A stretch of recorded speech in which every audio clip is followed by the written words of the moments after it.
Paramashivoham Om Nithyananda Paramashivoham Om Nithyananda Paramashivoham Om Nithyananda Paramashivoham.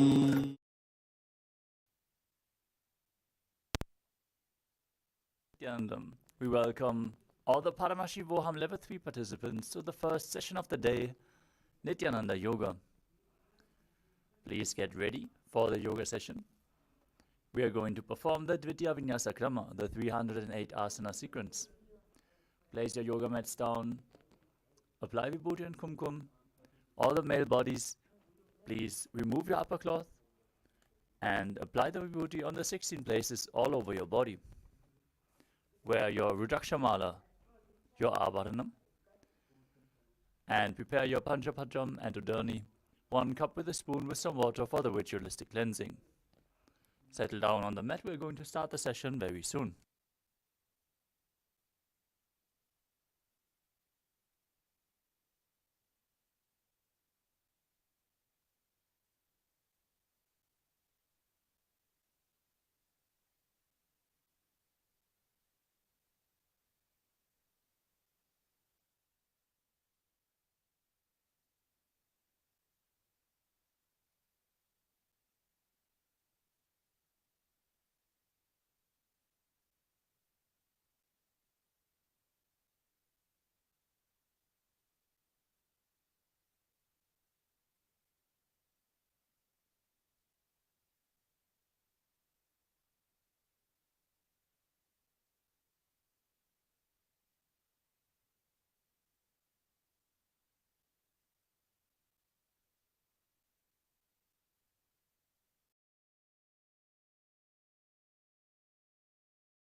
Now, everyone, please settle down on your yoga mats and get ready. As we open the session, sit in a comfortable cross-legged position with your head, neck, and spine in a straight line. Keep your hands in Namaskara Mudra in front of the heart center. Close your eyes, take a deep breath.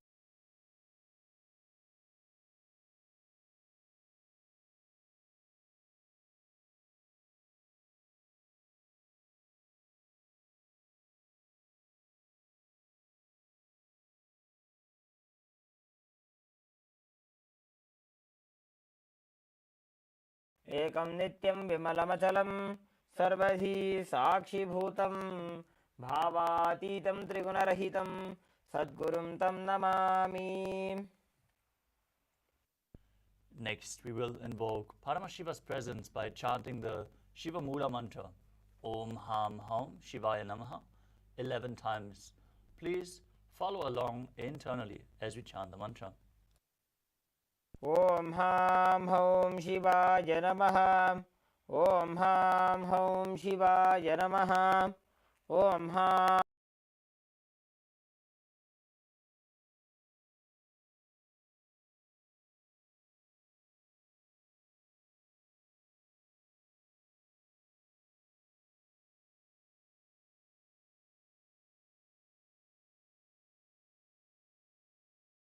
Namaha.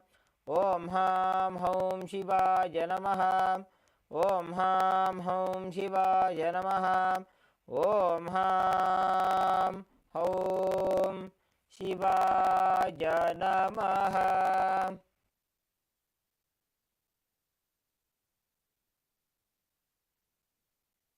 Next, we will perform the Tattvachamanam, the ritualistic cleansing.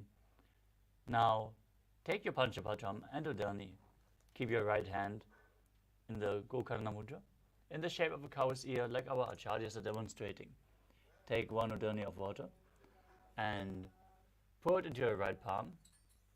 As we chant the mantra, each time the word Swadha is chanted, sip the water from the bottom of your right palm.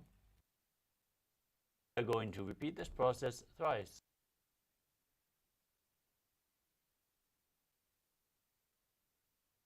Om Atmatattvam Shodhayami Swadha. Om Vidyatattvam Shodhayami Swadha. Om Shivatattvam Shodhayami Swadha.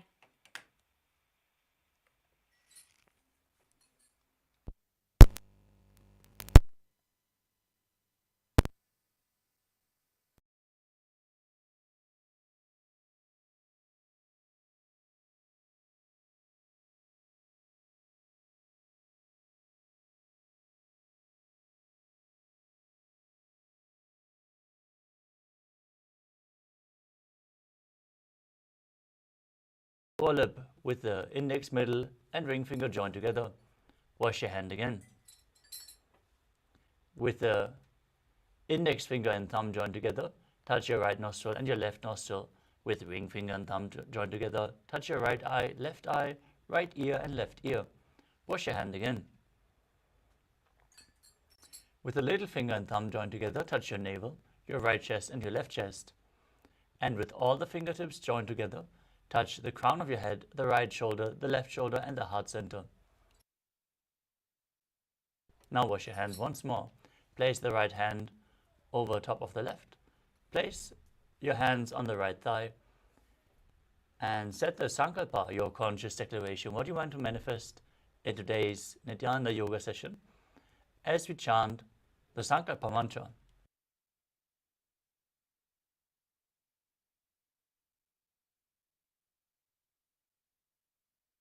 Om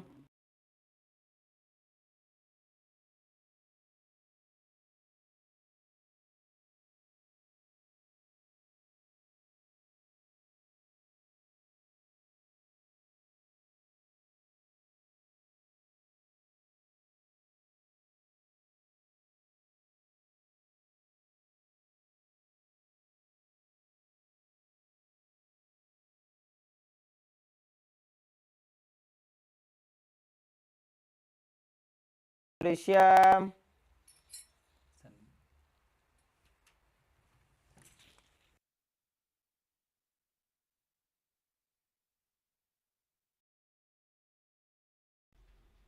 Prepare yourself to hold the intense energy of Paramashivam.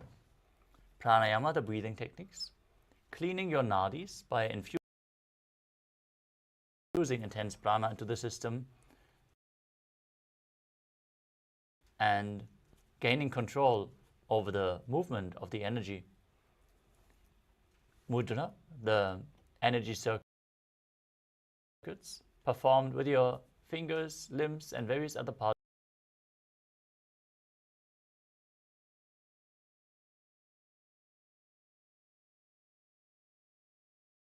of your body, sometimes even your tongue. Seal the prana into the system and prevent it from seeping out into the space around you. They activate the non-mechanical parts of the brain and align your intra-organs to Paramashiva. Intra-organs like the third eye, Anahata, and Vak. Next is the bandhas, the energy locks, preventing the Kundalini Shakti from falling down and pumping it upwards along the spine to the higher energy centers. Bandhas are performed by contracting certain muscles and diaphragms within the body. The bandhas we are going to perform today are of three kinds.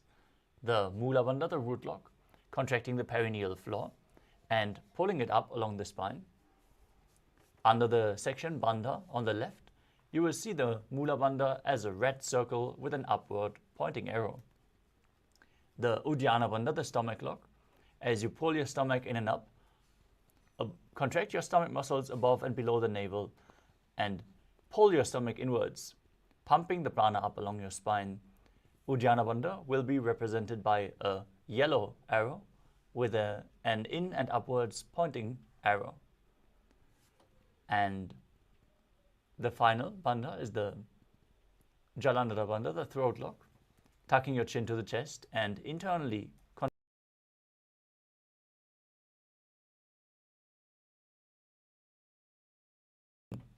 flowing down again, represented by a blue circle. If you perform all three bandhas at the same time, they make Mahamudra Bandha, which you can see is represented by a violet circle with three arrows, symbolizing that you perform all three bandhas at the same time. Next up is Karna, the sacred dance postures, as preserved in the temples in India, carved in stone, frozen in time. The Karnas, as you move your limbs in synchronicity, lead to an intense awareness in your body and to a subtle breathing that infuses intense prana into your system. The next component is visualization. Hold the visualization of certain gods and goddesses, animals and other living beings to embody the essence of the asana that you are performing. Align your thinking to Paramashiva and activate Mano Shakti, the power of thought. Hold the visualization for the right context of the yoga practice and to experience the asana in a much deeper way. Next up is japa, the internal repetition of mantras. As you continuously visualize the japa rotating around your throat in a circular way like a prayer wheel, you are cleansing your Vishuddhi chakra, your throat chakra, and activating Vak Shakti, the power of speech, as you align your speech to Paramashiva. The external chanting of mantras is performed by our Acharya, chanting the sacred mantras and scripture references for all the asanas, providing you with a high energy space by chanting the words of Mahadeva himself, protecting your aura as it is opening up during the yoga practice. Next up is weightlifting. As you build your body through yoga, hold weights to intensify the yoga practice and awaken the Kundalini Shakti more intensely in certain asanas, which we are going to point out. Bodybuilding is a spiritual practice as per the Supreme Pontiff of Hinduism, so implement weights into your yoga practice. Next up is mandala, the visual representation of gods and goddesses. In the background of our acharyas, you can see we are projecting the Shri Yantra, the representation of all the gods and goddesses. Be aware and gently gaze at it during the yoga practice to mirror the energies from the macrocosmos into your microcosmos. Next up is Abharana, the traditional Rudraksha jewelry. Rudraksha beads function like a spiritual battery, preserving and holding on to more energy than any stone. So keep skin contact to Rudraksha at any given time, holding your body in the high energy space. Aushadha, the sacred alchemy products, infuse prana into your system as you ingest them or apply them on your skin. Products like Vibhuti Kumkum, Jnananjana, or even sandalwood paste as you mix sandalwood powder with water and some turmeric and apply it on your temples. If you have any of the Aushadhas created by the Supreme Founder of Hinduism himself, you can apply them during the yoga practice as well.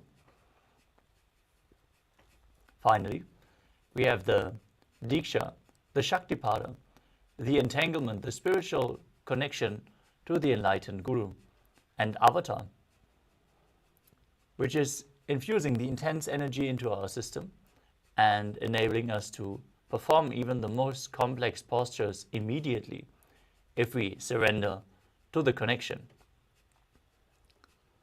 Now get ready for this ritual of Nithyananda Yoga. We once more request all the male bodies, please remove your upper cloth, as yoga is a ritual, and apply the vibhuti on the 16 places over the body if you have it available. Now please settle down in a comfortable cross-legged position with your head, neck and spine in a straight line. Keep your hands on top of the knees in Bindu Mudra with index fingers and thumbs together. Visualize Lord Shiva in your inner space. Perform the Samana Kumbhaka, inhaling into your stomach and holding your breath as you visualize a flame being kindled in your stomach and rising up your spine. Engage all three bandhas Mahamudra Bandha as you internally chant the japa Soham in Sukhasana. तत्सुखासनमित्युक्तम् अशक्तस्तत्समाचरेत् आसनं विजितं येन जितं तेन जगत्त्रयम्. Next up is Parvatasana. Now bring your legs into Padmasana by placing the feet onto opposite thighs. Hold your hands behind your back. Join your hands together in Anjali Mudra and raise them up above your head. Engage all three bandhas and visualize yourself as Mount Kailash. अथ वक्षे महादेव पर्वतासनमङ्गलं यत्कृत्वा स्थिररूपी स्यात् षट्चक्रादिविलोपनम्. Next up is Halipavasana. Now bring the soles of the feet together in front of your body and hold your hands behind your back in Parasha Mudra as you lean forward and down and place your forehead on the ground behind the heels. Gaze towards your nose, visualize Swamiji in your inner space as you engage all three bandhas. पूर्वविधियाहु मे जानो उभयपगतली सम्पुटठानो. Next up is Nagipavasana. Keeping the soles of the feet together in front of your body. Stretch your arms out, cup your palms and place them on the ground in front of the feet as you bring your forehead down behind the heels. Gaze to the nose as you engage and visualize yourself as a bird. अथान्यदासनं वक्ष्ये येन सिद्धो भवेन्नरः अकस्मात् वायुसञ्चारं कोकिलाख्यासनेन च.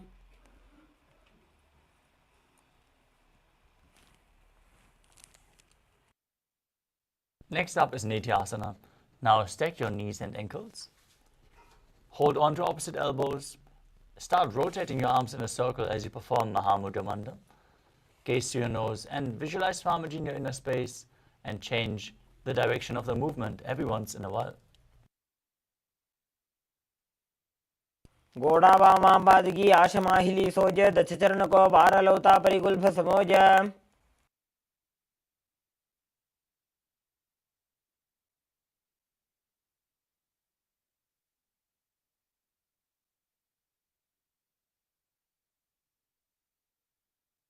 The next asana is Gajasana.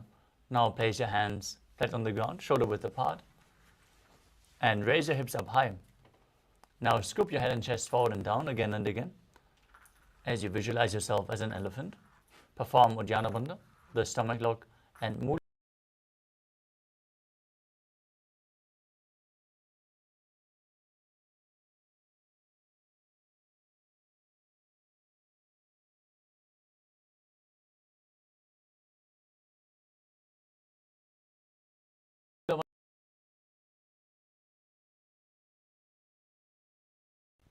As you visualize yourself as a bear. एकैकं पादमाकुञ्च गजासनं कुरु. Off the ground if you can. Keep your hands in Hridaya Mudra.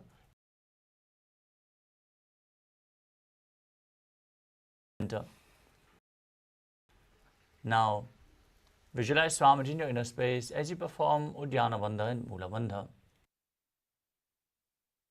केशेन पादयुगलं बद्ध्वा तिष्ठेदथो मुखः अथ वैश्यावक्षे यत्कृत्वा सत्यवान् भवेत्.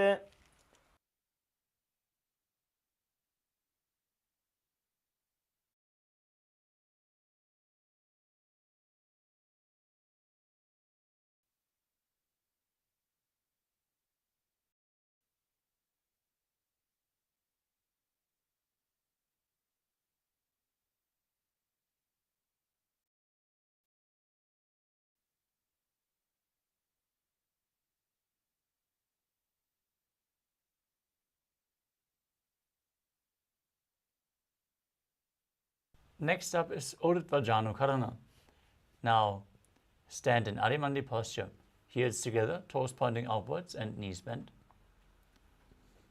Bring your hands to the chest with the elbows parallel to the ground. Now raise one knee up along the center of your body. Follow along with the respective hand as you move in a circular motion on both sides again and again.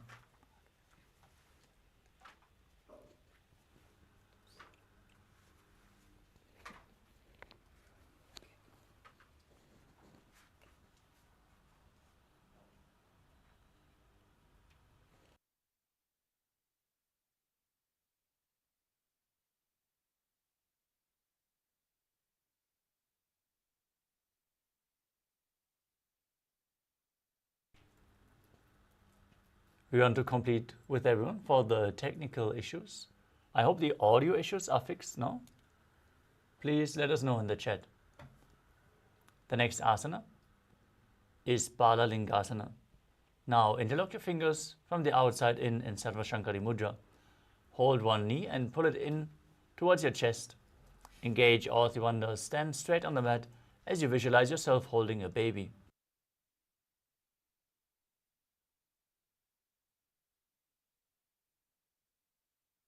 एकं जानूरसि आलिङ्ग्य स्थातव्यं बाललिङ्गनं भवति. The next asana is Parapidanasana. Now take the foot and pull it behind towards your buttocks. Holding it with both hands. As you engage all three wonders, visualize Swamiji in your inner space.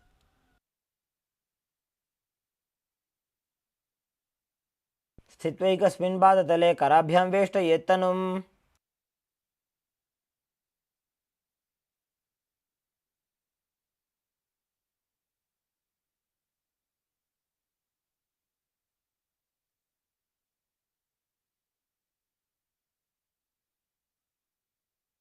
The next asana is Natarajasana.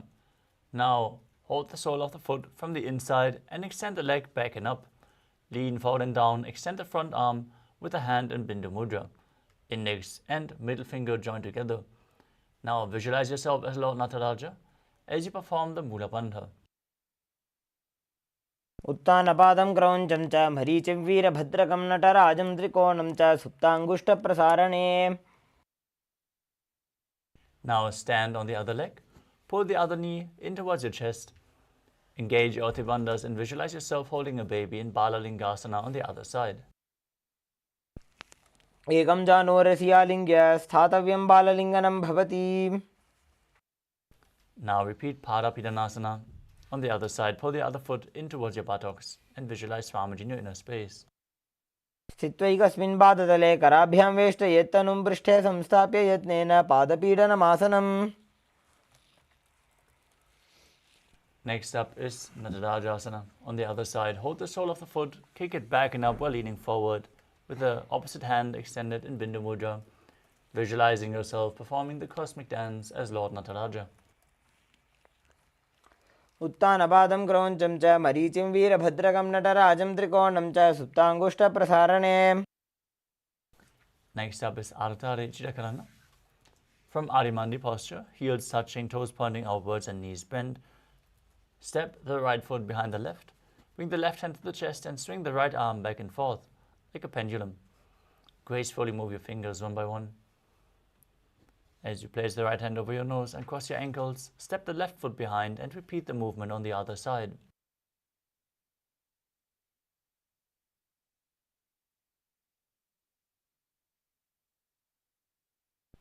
We move on to the skeleton dance. Now, shake your body intensely as you visualize yourself as a skeleton. Hold the visualization of your bone structure and shake your body wildly. This will build integrity into your very bone marrow.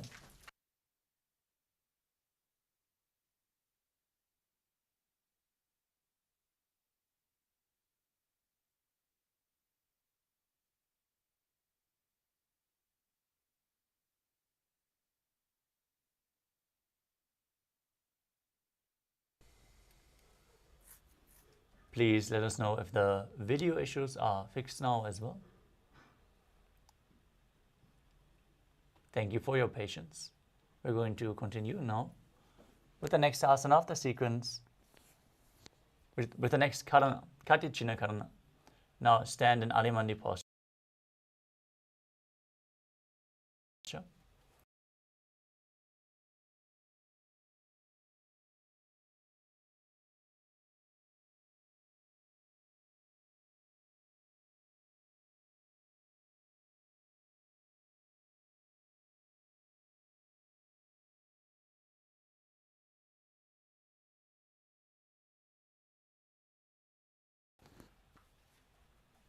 And cross your arms above your head with the palms facing backwards.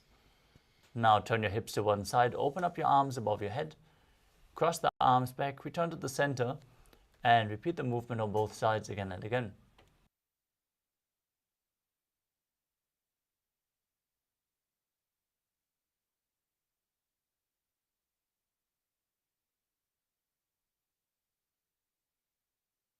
The next asana is Tadasana.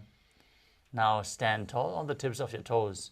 Visualize yourself as a palm tree as you engage all three bandhas and internally chant the new japa Shivoham. महामुद्राबद्ध कोनो ताड़ासन विभेदकान् विनोत्तानं सदा कुर्यादन्तर्वत्नीपतिप्रिया. Next up is Uttanasana. From a standing position, lean forward and down. Place your hands flat on the mat. If you can't reach the ground, lean as low as you can. Bring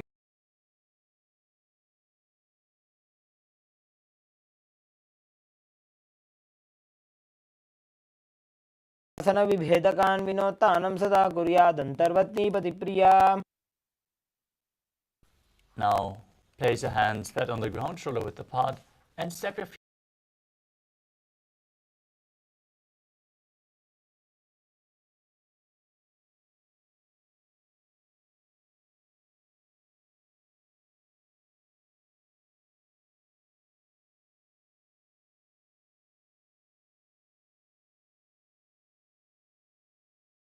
Holding the breath, visualizing a flame in your stomach. आसनमस्तित्वा मस्तकं वारं वारं दक्षिणकुक्षिं सव्यकुक्षिं नयेत् तरक्षासनं भवति.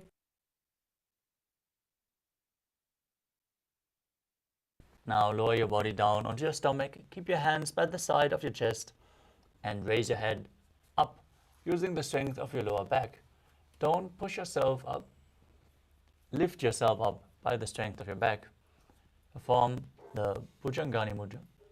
As you open your mouth wide and inhale through the hollow of your throat, visualize yourself as a cobra and perform the Mula Bandha. अंगुष्ठनाभिपर्यन्तम् अधो भूमौ विनिन्यसेत् कराभ्यां च धरां धृत्वा ऊर्ध्वशीर्षफणीवहि.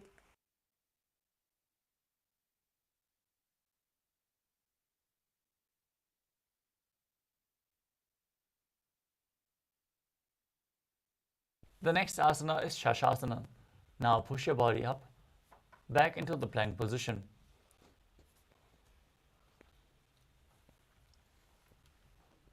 Alternate, bringing one knee in towards your chest back and forth.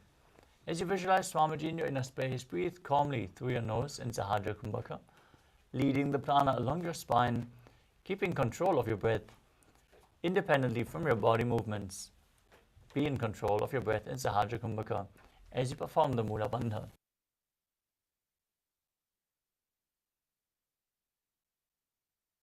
गजासन संस्थितो जानुद्वयमाकुञ्च वारं वारं कर्तव्यं शशासनं भवति.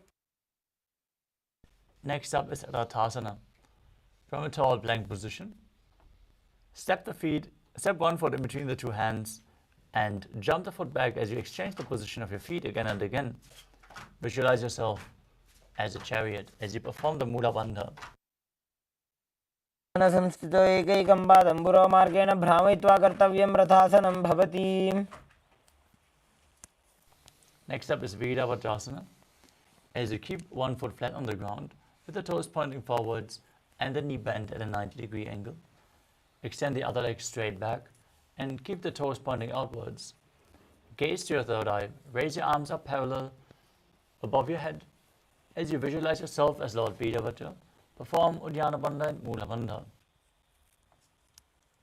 वासिष्ठमथ कौण्डिन्यम् ऊर्ध्वकुक्कुटमेव च अष्टावक्रमथोत्तानं मयूरं सेतुबन्धनम्.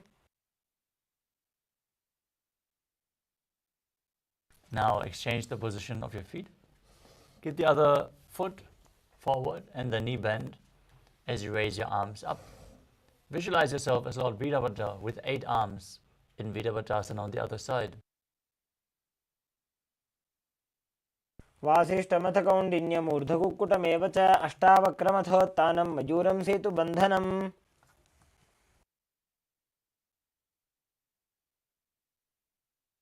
Next up is Vrikshasana.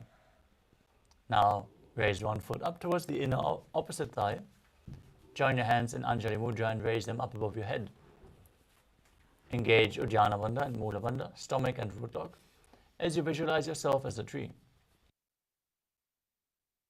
वामोरुमूलदेशे च याम्यं पादं निधायतो तिष्ठेत् वृक्षवद्भूमौ वृक्षासनमिदं विदुः.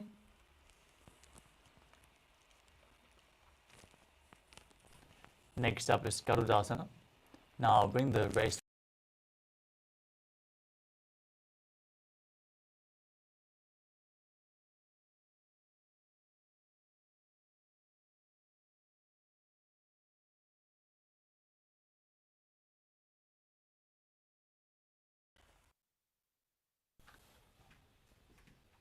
Now raise the other foot up towards the inner opposite thigh. Join your hands and raise them up above your head as you visualize yourself as a tree in Vrikshasana on the other side. वामोरुमूलदेशे च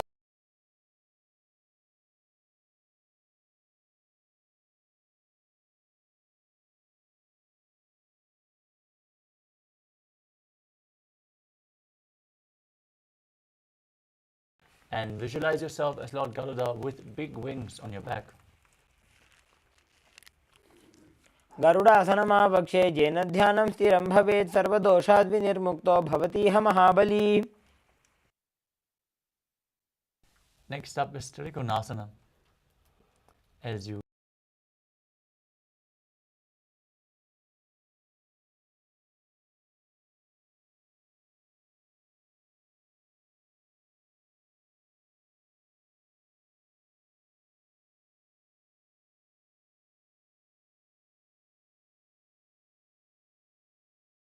triangle. उत्तानपादं क्रौञ्चं च मरीचिं वीरभद्रकं नटराजं त्रिकोणं च सुप्ताङ्गुष्ठप्रसारणे.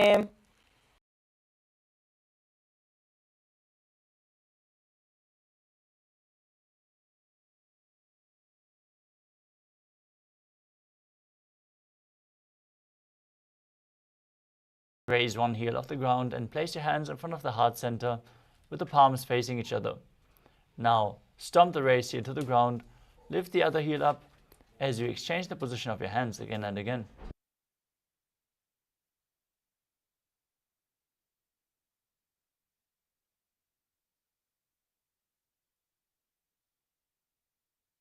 The next asana is Angushtasana. Now lower your body down onto the tips of your toes with the heels raised off the ground. Place your perineum on the heels as you keep the knees off the ground and join together. Join your palms in Namaskara Mudra in front of your heart center. Visualize Swamiji in your inner space as you start buzzing like a bee on the inhalation and exhalation in Brahmarikumbhaka. Engage the Mula Bandha and internally chant the new japa Sadashivoham. कबन्धासनमित्याहुः गोरक्षासनमेव च अङ्गुष्ठमुष्टिकं ज्ञेयं ब्रह्मप्रासादितं तथा. Next up is Saurasana. As you extend one leg forward, keep the heel down and the toes pointing upwards.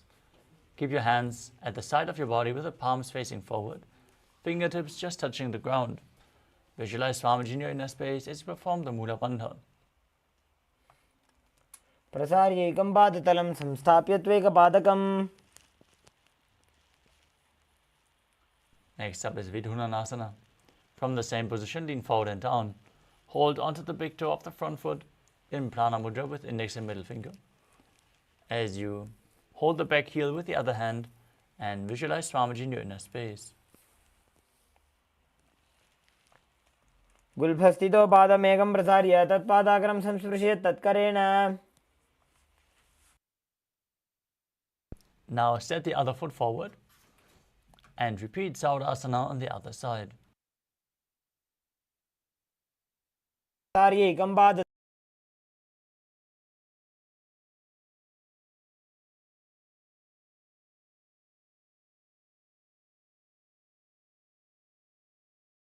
forward and down. Hold on to the front foot.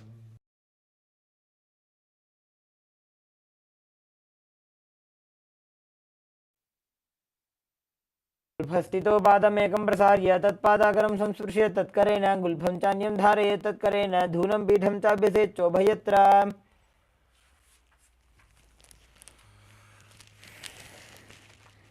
Next up is Brahma Kushasana. As you step both feet in and sit on the raised heels with your perineum, spread your knees apart and place the back of your hands on top of them. As you perform the Mula Bandha and the Jalandhara Bandha, tucking your chin to the chest, gaze in the gap between the palms in Shambhavi Mudra, eyes open wide, actually gazing within. Visualize Swamiji in your inner space and keep breathing in Brahmani Kumbhaka. दो फणा पानी होय वैसे एड़ी दो गोदानी वैसे कोरपक तलियां की माहिली आयस माहेरा शेमिली. Next up is KAILASA. Now, place your knees on the ground, keep them wide apart.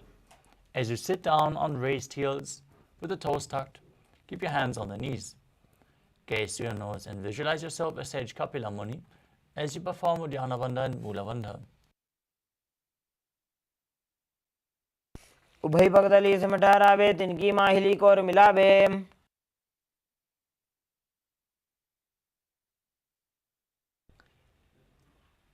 Next up is Bhadragurukasana. Maintaining the same position, shift your gaze to the third eye, your visualization to Swamiji and the Bandha to the Mula Bandha. दो पगतली संपुट करे core बारली भू परिधरे. Next up is Suryasana.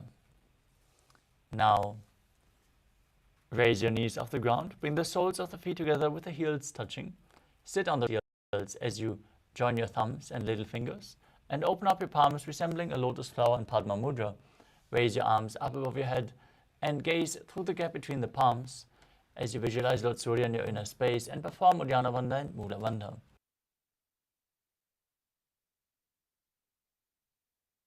एड़ी दो गुदा तरियाने फना पानी बैठक पुनिठाने.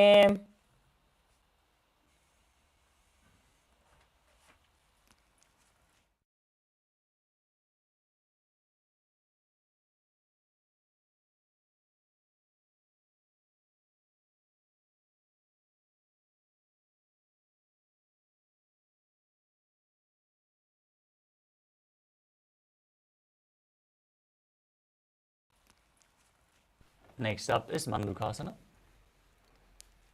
Now, place the feet on the ground and sit on the heels as you gaze to your third eye. Keep your in Anki Mudra and visualize yourself as a frog. Breathe down and perform the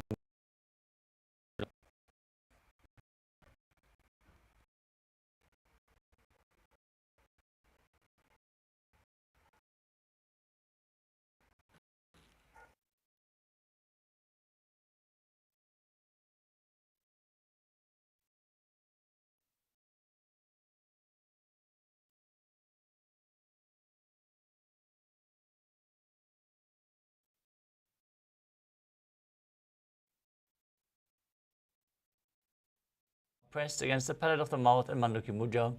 Gaze to your third eye, visualize yourself as a frog. Breathe through your nose in Sahaja Kumbhaka and perform the Mula Bandha as you internally chant the japa Sadashivoham.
Nithyananda Paramashivoham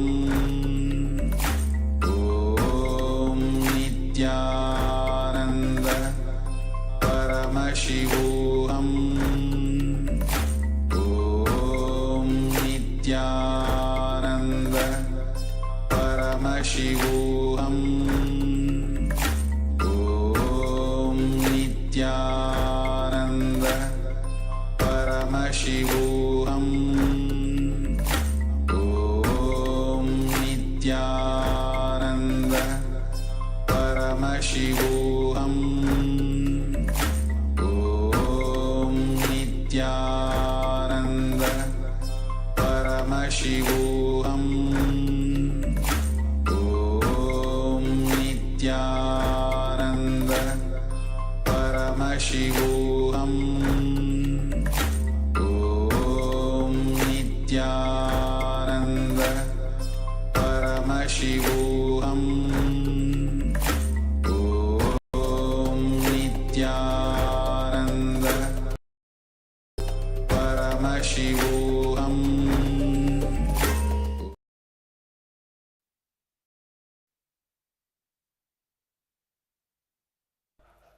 Sorry for the technical glitch. We hope now the audio and video issues are fixed. Please let us know in the chat if any errors continue. We are going to continue with the next asana of the sequence, Mandukasana. Now sit with your toes flat and the perineum on the heels. Keep your hands on the knees. Gaze to your third eye. Keep your tongue pressed against the palate of your mouth in Mandukya Mudra. As you visualize yourself as a frog, breathe calmly through your nose in Sahajra Kumbhaka and perform the Mula Bandha as you do so. पादतलौ पृष्ठदेशे अङ्गुष्ठे द्वे च संस्पृशे जानुजुग्मं पुरस्कृत्य साधयेन्मण्डुकासनम्.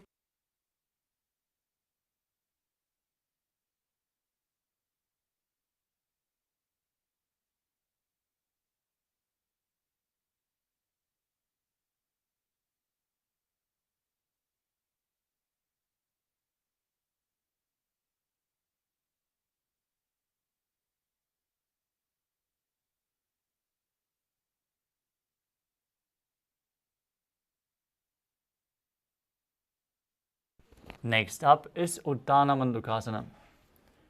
As you bring your hands behind your back, sitting in the same position, hold on to opposite shoulders with your hands. Keep visualizing yourself as a frog, tongue up against the palate of the mouth in Mandukya Mudra, and gaze to your third eye as you perform Uddiyana Bandha and Mula Bandha.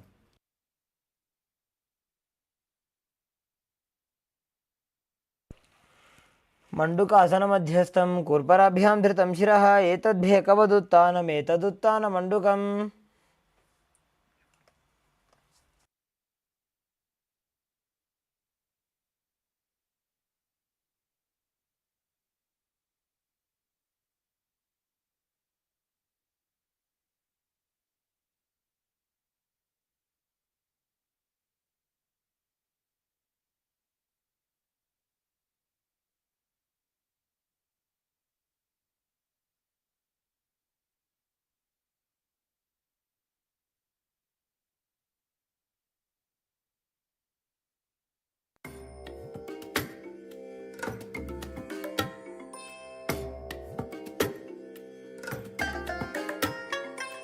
I bless you all.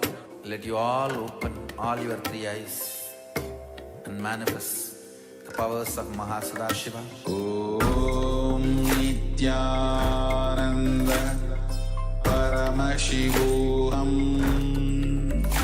Om Nithyananda Paramashivoham Om Nithyananda Paramashivoham Om Nithyananda Paramashivoham Om Nithyananda Paramashivoham Om Nithyananda Paramashivoham Nithyananda Paramashivoham Om Nithyananda Paramashivoham Om Nithyananda Paramashivoham Om Nithyananda Om Nithyananda Paramashivoham Om Nithyananda Paramashivoham Om Nithyananda Paramashivoham Om Nithyananda Paramashivoham Om Nithyananda Paramashivoham Om Nithyananda Paramashivoham Om Nithyananda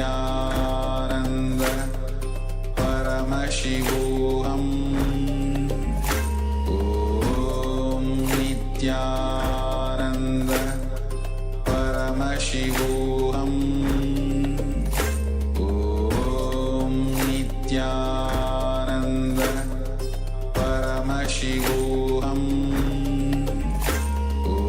Om Nithyananda Paramashivoham Om Nithyananda Paramashivoham Om Nithyananda Paramashivoham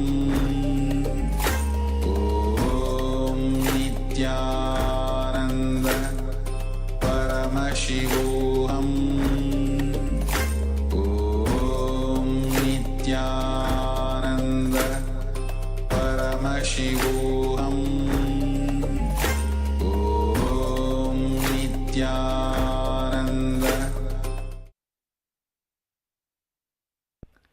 We want to once more complete for all the delay that is happening due to the technical difficulties. I hope we are now audible and the video is running smoothly as we continue with the next asana of the sequence, Uttana Mandukasana. Now sit with the top of your feet flat on the ground, the knees spread wide on top of your heels. Bring your hands behind your back and hold on to opposite shoulders. Gaze to your third eye, visualize yourself as a frog and press your tongue up against the palate of your mouth in Manduki Mudra, catching the nectar of immortality dripping from your Sahasrara chakra with your frog tongue. Breathe calmly through your nose in Sahadra Kumbhaka and engage Uddiyana Bandha and Mula Bandha. मंडूकासन मध्यस्थं गुरुपराभ्यां धृतं शिरः.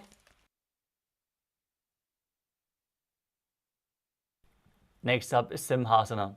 Now cross your ankles and sit on your feet. As you place your hands on the knees, gaze to your nose, stretch your tongue out, exhale forcefully again and again while visualizing yourself as a lion. दक्षिणं सव्यगुल्फेन दक्षिणेन ततेतरम्. Next up is Padasana. As you bring your feet behind your back, sit on the heels with the toes pointing backwards. Hold onto the big toes in Prana Mudra as you cross your arms behind your back. Gaze to the nose and visualize Swamiji in your inner space as you return to buzzing like a bee in Brahmari Kumbhaka, performing Jalandhara Bandha and Mula Bandha. Interlock your fingers behind your back. Gaze to the nose and visualize yourself as a crow. प्रथमे वेसको उकडठाने दोबुहात पगमीच आने. Next up is Kani Pavasana. As you place your palms on the floor, shoulder width apart, bring your knees onto the back of your arms towards your armpits. Lean forward and down as you raise your feet off the mat and visualize Swamiji in your inner space. आसन को गुण आशीदिशता होई तो आछी होई।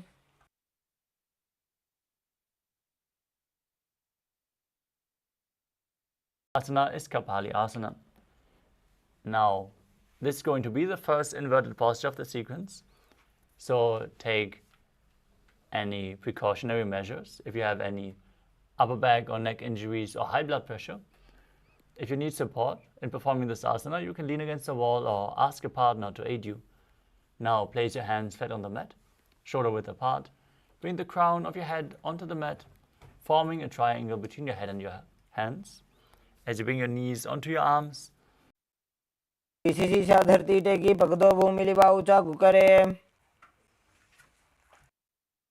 next up is Paramashivoham. Now squat with the toes on your toes as you place your hands flat on the mat to the side. Twist your body, align your knee and hip with your elbows, and then lean forward.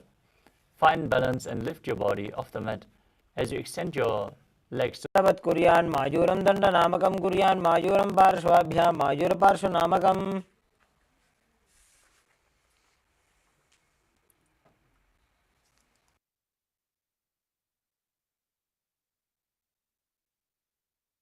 Now twist your body to the other side. Place your hands on the mat, lean forward, raise your feet up, extend them to the side as you repeat Paramashivoham on the other side.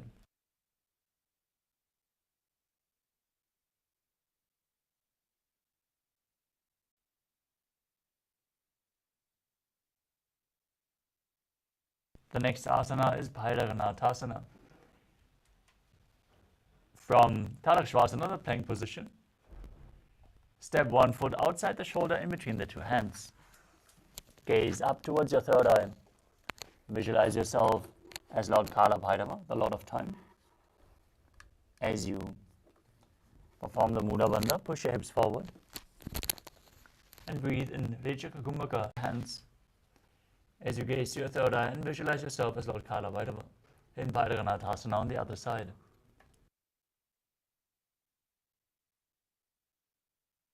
आसन को गुण पीती जाई।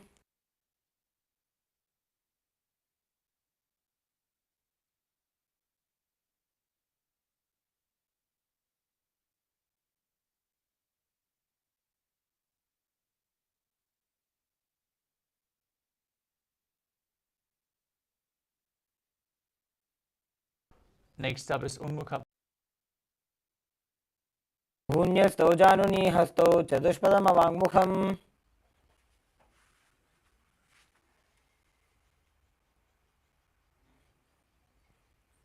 How long will this last? 10%.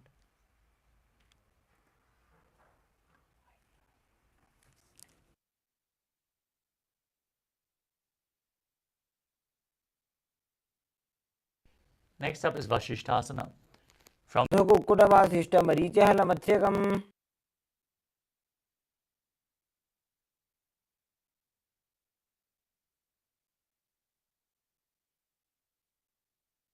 now rotate your body to the other side and repeat Vashishthasana.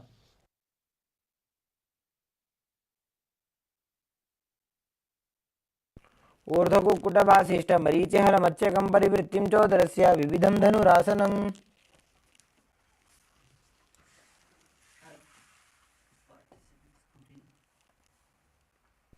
Next up is Anjani Asana. Now sit with your legs extended forward, hands underneath the buttocks with the palms facing up.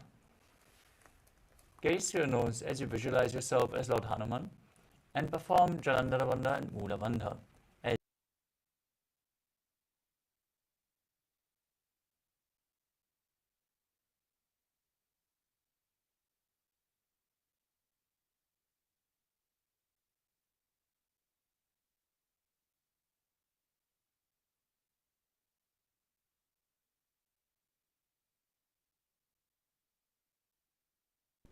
The next asana is Paschimottanasana.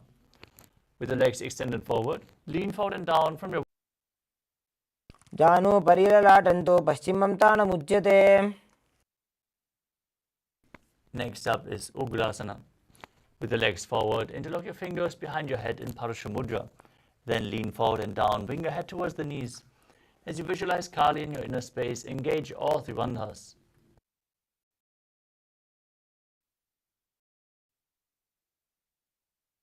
स्वपानिभ्यां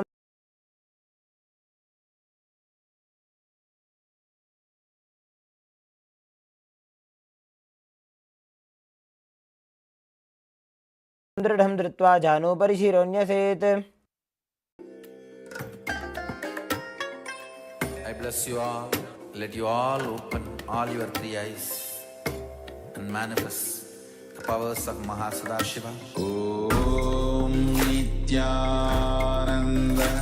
Ananda Paramashivoham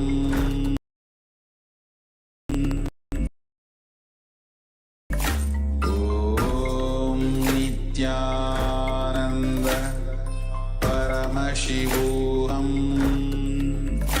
Om Nithyananda. The next asana of the sequence is Marichi asana, self-SH Marichi.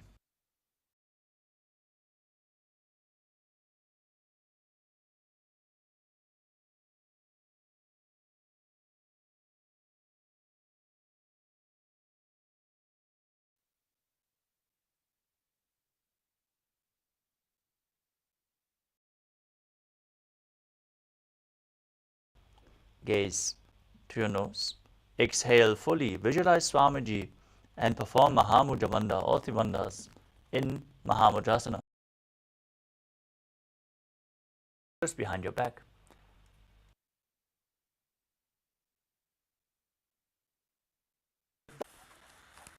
मुद्रां प्रवक्ष्यामि तन्त्रेऽस्मिन् मम वल्लभे. Gaze to your third eye. Visualize Swamiji in your inner space and perform the Mula Bandha. गुल्भौ च वृषणस्यादः सीवन्त्याः पार्श्वयोः.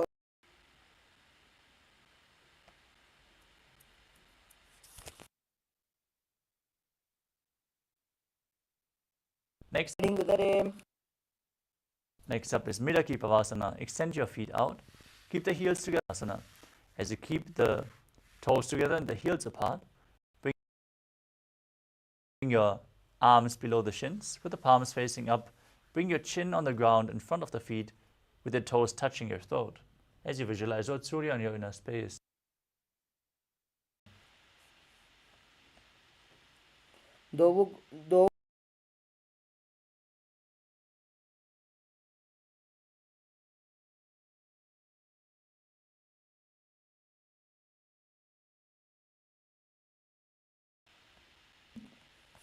दो पगा की एड़ी धरी मगिवा मेढ़ लगावे. Next up is Bhairavasana. Keeping the soles of the feet together.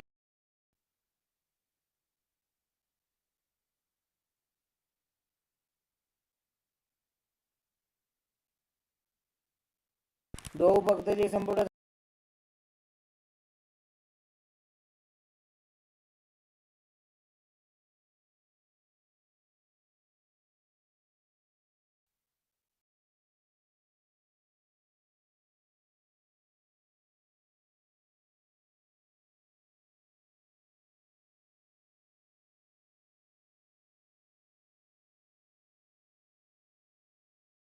Forward and up. Keep your hands at the side.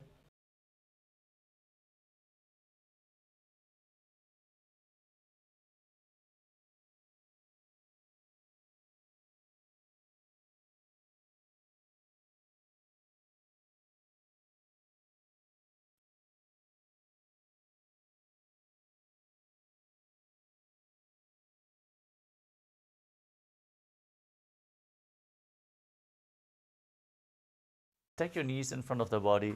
Keep the heels outside the hips and interlock your hands on top of the knees as you gaze to your nose. Visualize the face of a cow. Breathe in Siddhkari Kumbhaka with your tongue pressed against the top of the mouth without touching the teeth. Hissing through the teeth while inhaling. Performing the Mula Bandha and internally chanting the new japa Om Nithyanandoham. सव्ये दक्षिणगुल्फं तु पृष्ठपार्श्वे नियोजयेत्. दक्षिणगोडो नीचोठाने वावों दागे ऊपराने. Next up is Anasuyasana 2. Interlock your fingers behind your back and lean forward and down. Place your nose down to the ground as you visualize yourself as a Rishika Anasuya in Anasuyasana 2. मणा गोदा की संधि उपरेड़ा वा गोड़ा की संधि. Next up is Garudasana 2. Now sit with one heel against the perineum, opposite knee raised, Nadadasana. वाम पगदली केरी भूपरिता ही लगावे फेरी. Next up is Matsya Pitakasana. Now bring one foot over top of the opposite thigh as you hold onto the big toe and the shin of that leg. Gaze to your nose and visualize Matsya, the fish avatar of Lord Vishnu. वामे.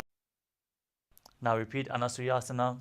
Hold the big toes and visualize yourself as Rishika Anasuya.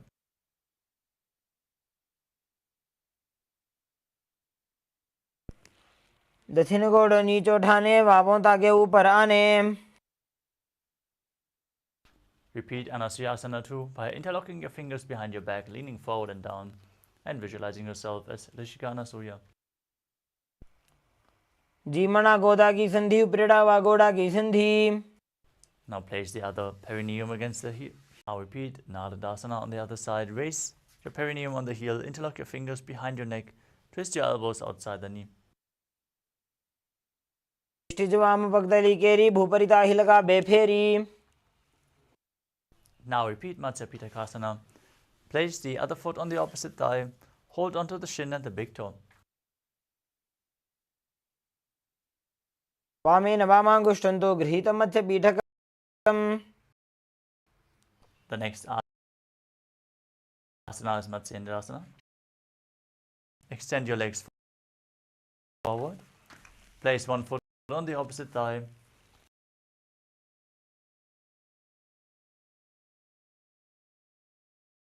Raise the opposite knee. Twist your opposite elbow outside of the raised knee as you place the raised hand by the neck, the other hand on the ground behind you. Gaze to your third eye. Visualize Sage Matsyendrasana. उदरं पश्चिमाभासं कृत्वा तिष्ठति यत्नतः. Now extend the front arm to the foot. Place the other hand on your ear. Gaze to your third eye and visualize yourself as a camel in Kubasana. आसन को गुण झोलो जाए. Now place the back hand down on the ground. Twist your body even further. Gaze to your third eye. Visualize Matsyendra, the master of Hatha Yoga, in Matsyendrasana 2. मत्स्येन्द्रपीडं जठर प्रदीप्तिं Prachanda रुक्मण्डल खण्डनास्त्रम्. Now extend both legs forward. Place the other foot on the opposite thigh. Twist your body around the raised knee as you repeat Matsyendrasana on the other side. उदरं पश्चिमाभासं कृत्वा तिष्ठति यत्नतः. Next up is Kubasana. Extend the front arm down to the foot. Hold the back ear and visualize yourself as a camel. मत्स्येन्द्रपीडं जठर प्रदीप्तिं Prachanda रुक्मण्डल खण्डनास्त्रम्. Now place the back hand on the ground. Twist your body even further. Repeat Matsyendrasana 2. अभ्यासतः kundalini प्रबोधं दण्डस्थिरत्वं हि ददाति पुंसाम्. Now place your feet onto your thighs. Gaze to your nose. Place your hands on the knees. Engage all the bandhas as you visualize yourself as Lord Shiva and internally chant Om Nithyananda Mahasadaशिवोहम in Padmasana. As you breathe in, Sitali Kumbhaka, hissing through the teeth with your tongue pressed against the back of the teeth. आसनं द्विधं प्रोक्तं पद्मं वज्रासनं तथा. Now cross your arms in front of the body, hold onto the big toes, and visualize yourself as Goddess Parvati in Padmasana 2. उत्तानो चरणौ कृत्वा ऊरो संस्थो प्रयत्नतः.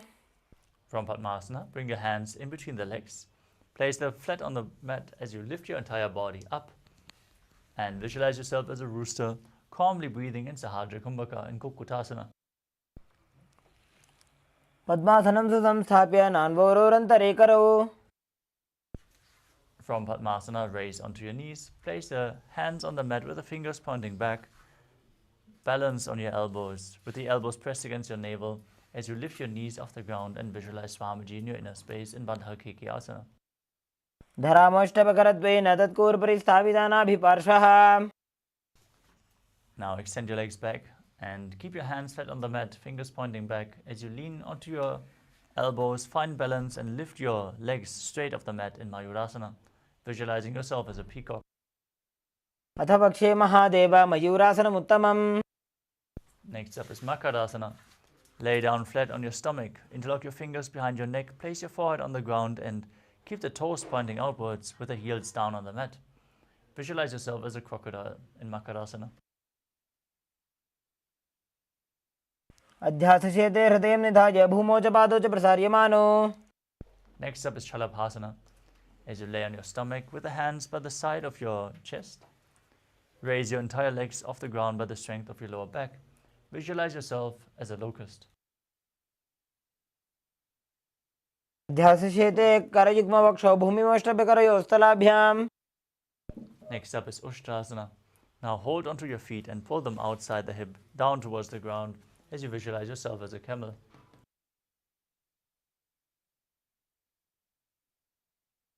अध्यासशेते पदयुग्मव्यस्तं पृष्ठे निधाय बिधृतं कराभ्याम्. Next up is Dhanurasana. As you hold onto your feet, kick your legs back and up and lift your chest and head up. Gaze to your third eye and visualize yourself as Pinaka, Lord Shiva's bow. प्रसार्य पादौ भुजदण्डरूपौ करौ च पृष्ठे धृतपादयुग्मम्. Now come to a kneeling posture. Sit in between the heels with the toes flat on the ground, touching behind your body. Gaze to your third eye, keep your hands on the knees and visualize Swamiji as you internally chant the new japa Om Nithyananda Paramashivoham in Bhagasana.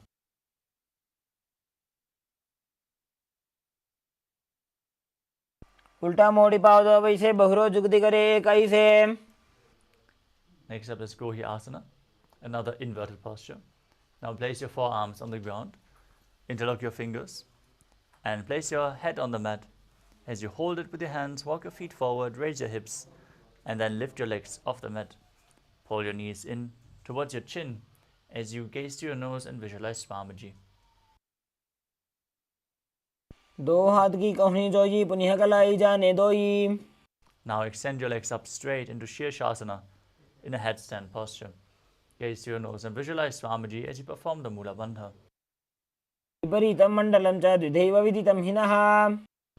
Gently lower your legs. Come to a seated posture and get ready for a sequence of rapid exhalations in Bhastrika Kumbhaka. As you keep exhaling from your abdomen, don't inhale. Let the air flow naturally. Now keep your hands at your calves, raise your legs up straight, and then bring your head towards the knee as you keep the legs vertical as much as possible. Keep rapidly exhaling throughout the next few asanas as you visualize Swamiji in Puri Asana. दो हाथ पग बाहर आने घोड़ा तरे का घसीट ठाने. Now keep your legs extended up and hold your hands behind your back as you gaze to your third eye and visualize yourself as a mace in Bhadikasana. उत्तानशयनं कृत्वा पादौ मिलित्वा प्रसार्य. Now extend your arms forward. Keep the legs up as you gaze to your third eye and visualize yourself as a boat in Naukasana. उत्तानशयनं कुर्पराभ्यां भूमिमुष्टभ्य. Now keep the soles of the feet together, scoop the hands below and pull them against your chest. As you gaze to your nose, visualize yourself as Lord Rudra in Rudrasana. पगदली संपूट करी हाथस्य उपग उचाजी. Next up is Unmukha Pitasana 2. As you lay on your back with the feet flat, knees raised, keep your palms just behind your heels. Facing down, push your hips up, contract the perineal floor, and tuck your chin to the chest in Jalandhara Bandha as you perform Murcha Kumbhaka. Exhaling through the locked throat lock, pushing the prana upwards forcefully in a controlled manner, leading to a state of swooning in the yogi. Gaze to your nose and visualize Swamiji in Unmukha Pitasana 2. ऊर्ध्वे च जानुनी कृत्वा शवित्वोर्ध्वमुखं तथा. Now lay down flat. Relax completely from any external or internal movements. Keep your palms facing up next to your hips as you forcefully pull the Kundalini Shakti up along your spine and Shakti Chalan Mudra from Muladhara to Sahasrara Chakra. Visualize your body is dead and Swamiji is liberating you as you internally chant Om Nithyananda Paramashivoham in Shivasana. उत्तानं शववद्भूमौ शयनं तु शवासनं. शवासनं श्रान्तिहरं चित्तविश्रान्तिकारकम्.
Now slowly return to your physical body. Start to wiggle your fingers and toes, your wrists and your ankles, your elbows and your knees. Pull your knees towards your chest, rock your body from side to side, and slowly sit back up in a comfortable seated position. Congratulations, you completed the first 108 asanas of the sequence, the Pratama Vinyasa Krama. Let us now continue with the next asana of the sequence, Yathasana Ishtasana. Now sit in a posture that brings ease to your physical and mental space. Any posture is fine, as long as you place your hands on top of the knees in Bindu Mudra with index and thumbs together. Visualize Swamiji in your inner space. Breathe in Samana Kumbhaka, fill your stomach with prana and visualize the flame rising up your spine. As you perform Mula Bandha and internally chant the japa, Om Nithyananda Paramashivoham, which is going to be the japa for the remainder of this sequence, starting with Yathasana Ishtasana. पर्यङ्कं तत्समाख्यातं यतसंस्थं यथा स्थितिः. Next up is Samasana. Now sit in the cross-legged position with your hands on the knees. As you visualize Swamiji, inhale deeply, hold your breath, and then exhale deeply again and again. इदानीं गर्भिणीनां योगाभ्यासो यथा लघु. Now place the left heel against the perineum and the right foot on top of the left. Keep your hands flat on the knees as you gaze to your nose and visualize yourself as a sage liberated by the Supreme Pontiff of Hinduism. इत्यसीविनीं सूक्ष्मां दक्षिणेतरगुल्भतः. Next up is Siddhasana. From the same position, switch your gaze to the third eye and visualize Swamiji in your inner space. स्थानोत्सम्यमितेन्द्रियो चलदृशा पश्यन् भ्रुवरन्तरं चैतन्मोक्षकपातभेदजनकं सिद्धासनं प्रोच्यते. Next up is Siddhyasana. From Siddhasana, shift your gaze to the ground in front of you.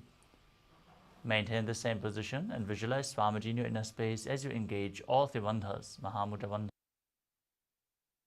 वामपादके इडीजानो श्रीवनिमदितासकोठानो. Next up is Rudrasana 2. Maintain the same sitting posture, rotate your hands on the knees back into Bindu Mudra. Shift your gaze to the third eye and visualize yourself as Lord Rudra. वामचरण परिदक्षिण राखे एकजुगति ऐसे विधि राखे. Next up is Santadunasana. Maintain the same posture, hands on the knees in Bindu Mudra. Shift your gaze to the nose and embody tranquility at an unshakable nature. आसन की गुणमन की चलता meet. Next up is Siddhasana 2. Maintain the same posture. Cup your palms in front of the navel, resembling a lotus flower, in Samputa Mudra, as you visualize Swamiji in your inner space.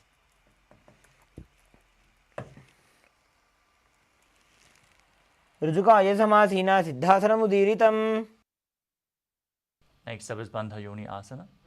Now maintain your feet in the same position and set the sankalpa to manifest through the womb of creation as we enter Shanmukhi Mudra. Inhale all the way. Close your mouth with little and ring fingers, your nostrils with the middle fingers, your eyes with the index fingers, and your ears with the thumbs. यत्र मध्ये महादेवा बन्धयोन्यासने शृणु. Next up is Virasana. Now place one foot onto the opposite thigh and one foot under the opposite thigh. As you keep your hands on the knees in Bindu Mudra, embody the state and space of bravery. एकं पादमथैकस्मिन् विन्यस्योरुणि संस्थितः. Next up is Valmikasana. Keep your body in the same position. Shift your gaze to the third eye and visualize Sage Valmiki, the great poet and author of Ramayana. डाबा पगी बगदली पुनियडी है जोजा. Next up is Joni Mudrasana. Now maintain your feet in the same position. Rotate your hands. Keep them flat on your knees. Gaze to your nose as you visualize Yoni Mandala, the visual representation of Devi Paramashiva Shakti. वामपाद की बगदली जाहि माहिली core. Next up is Yoni Asana. Maintain the same position. Even your hands in the same position. Move your gaze to your third eye and visualize Yoni Mandala. वामपाद की बगदली जाहि माहिली core. Next up is Padasana 3. Now bring the soles of the feet together in front. Hold onto the feet firmly with both hands and push your knees down by the strength of your groin.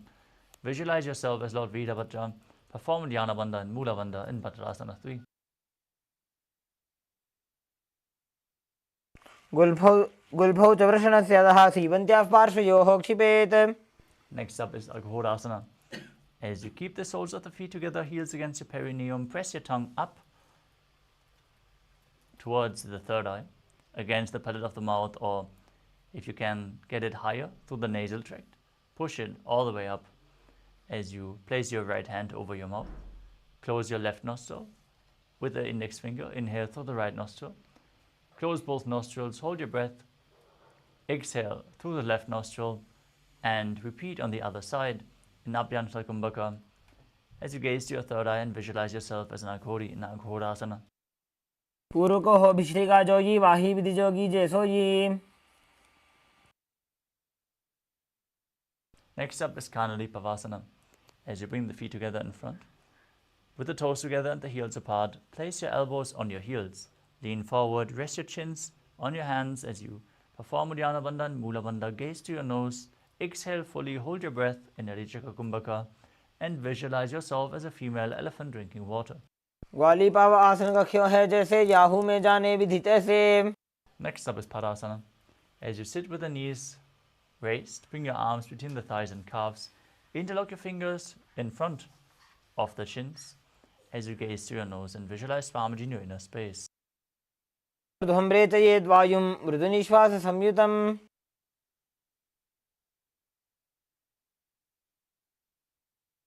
Next up is Gopi Chandasana. Now interlace your fingers around the feet with the soles together. Keep the toes at the groove of your throat as your heels touch at the chest. Place your chin on the hands and gaze to your nose as you embody the state and space of a king.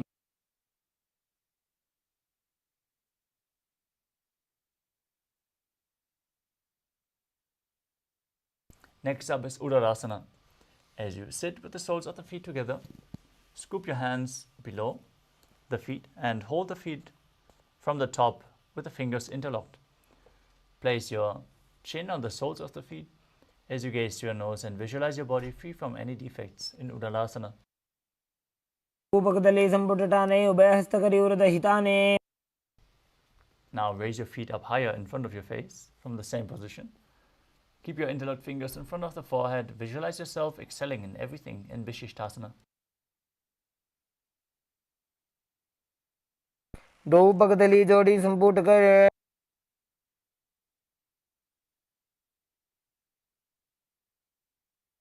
Next up is Bhujasana. From a seated position, lift both legs over top of the respective shoulders.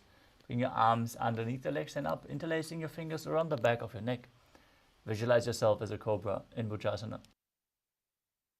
निरासनं तु विज्ञेयं कक्षासनं तत्परम्.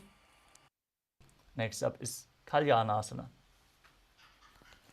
Now maintain a seated posture, raise your legs up, bring your elbows under the knees and wrap them around your back, interlocking your fingers behind as you gaze to the nose and visualize yourself as a beautiful, auspicious goddess. दो हाथ Burgman बीच आने तिनको घोड़ा नीचे ठाने. Now place the left foot flat and sit on the perineum with the perineum on the left heel. Stack the right knee over the left. Place your hands on opposite knees. Gaze forward in Vaishnavi Mudra without focusing any external objects. Visualize yourself as an elegant swan and breathe in Ujjayi Pranayama. Make an ocean-like sound on the inhalation as you keep your navel region engaged. वामपादं चितेर्मूलं सन्यस्य धरणीतले. Now slide the left heel outside the hip. Sit on the ground as you visualize a cow in your inner space. Engage Uddiyana Bandha and Mula Bandha in Dhenukasana. शागिनगर पंचडं वृषिलिन्दा कल्यम्नि.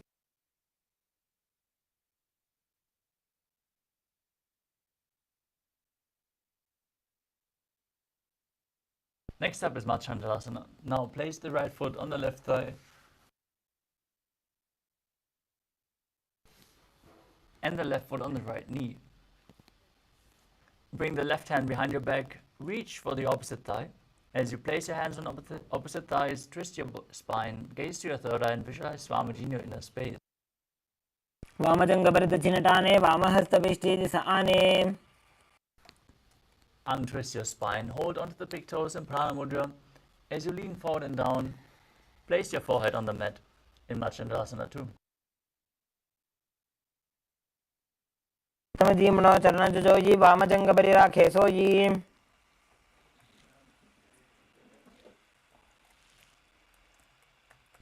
Now engage all the bandhas as you interlock your fingers and place them on the top knee. Visualize Swamiji, your Guru, in Guru Asana. ऊर्मूले इतरपादस्य कनिष्ठिका प्रदेशगुल्भं संस्थाप्य. Next up is Sankatasana. Now sit on the right foot with the foot flat and stack the left knee over top, hands on opposite knees, visualizing yourself as an elegant swan, making an ocean-like sound with your mouth in Ujjayi Pranayama. वामपादं चितेर्मूलं संन्यस्य धरणीतले. Now slide the right heel outside the hip, sit on the ground, hands on the top knee, visualizing a cow in your inner space in Dhenukasana. अनुषागी नगरपञ्जडं ऋषीलिन्दकल्यम्नि.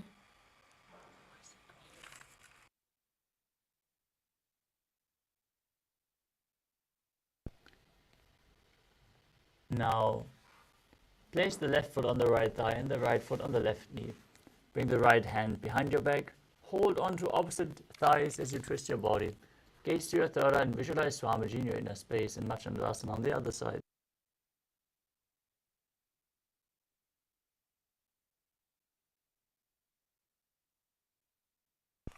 वामजङ्घपरिदक्षिणटाने वामहस्तभिष्ठेति स आने.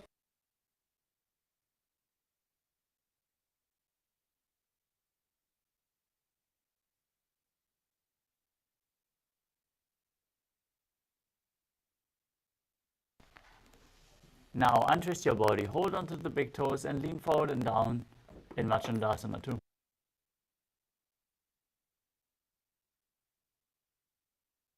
प्रथम जी मनो चरण जो जी वामजङ्घपरिराखे सो जी. Now interlock your fingers, place them on the top knee. Engage all three bandhas as you visualize your Guru in Guru Asana. ऊर्मूले इतरपादस्य कनिष्ठिका प्रदेशगुल्भं संस्थाप्य. Next up is Parshasana. As you place your feet flat on the ground, knees raised, hold on to the knees with opposite hands and pull them in towards your chest. Gaze to your third eye as you visualize Swamiji in your inner space. पादतले भूमौ निधाय जानु निवृसि निधाय. Now hold on to opposite wrists and place your chin on the knees. Pull them close as you gaze to your nose and keep your tongue up in Kechari Mudra, visualizing yourself being in an abode of bliss. दो भगदली भूपरिधरे कोरमाइलिय सेकरे. Now bring your arms underneath the knees and hold on to opposite elbows. Pull the legs in, gaze to your nose and visualize Swamiji in your inner space in Kudakatasana. दो हाथ पग बाहर लियावे घोड़ा नीचे ले टहरावे. Maintain the hold underneath the knees. Cross the right ankle over the left as you keep the toes pointing up. Gaze to your nose and visualize the great sage Maharishi Sumati in Sumati Asana. मूलद्वारि धरती परिठाने डाबा पग परिदशपताने. Now extend your legs forward and stretch your arms straight up. Interlock your fingers with the wrists pointing outwards. Engage all three bandhas and gaze to your nose in Dandasana. इदानीं गर्भिणीनां योगाभ्यासो यथा लघु. Next up is Arambhasana. As you sit with the legs straight, hold onto the big toes with index and middle fingers as you lean your chest forward and down. And start breathing in Nadi Shodhana without the support of your hands, inhaling through one nostril and exhaling through the other alternatingly as you visualize Swamiji in your inner space. दो वो पग मिलिबा पसारी पगा का अंगूठा पकड़ी लीला टकोड़ा लगावे. Next up is Bidukasana. As you sit with the legs straight, slightly raise your knees and bring a gap in between the heels as you lean forward. Bring your arms below the shins and hold the soles of the feet from the outside. Gaze to your third eye and visualize Swamiji in your inner space in Vidokasana. प्रथम बेसीदो पाव पसारी कछुको ऊर्धको कुर्रो डारे. Next up is Jalandhari Pavasana. As you extend both legs forward, bring the soles of the feet together and bring your arms below the shins, with the palms facing up, bringing your head towards the feet. Gaze to your nose and visualize Swamiji in your inner space.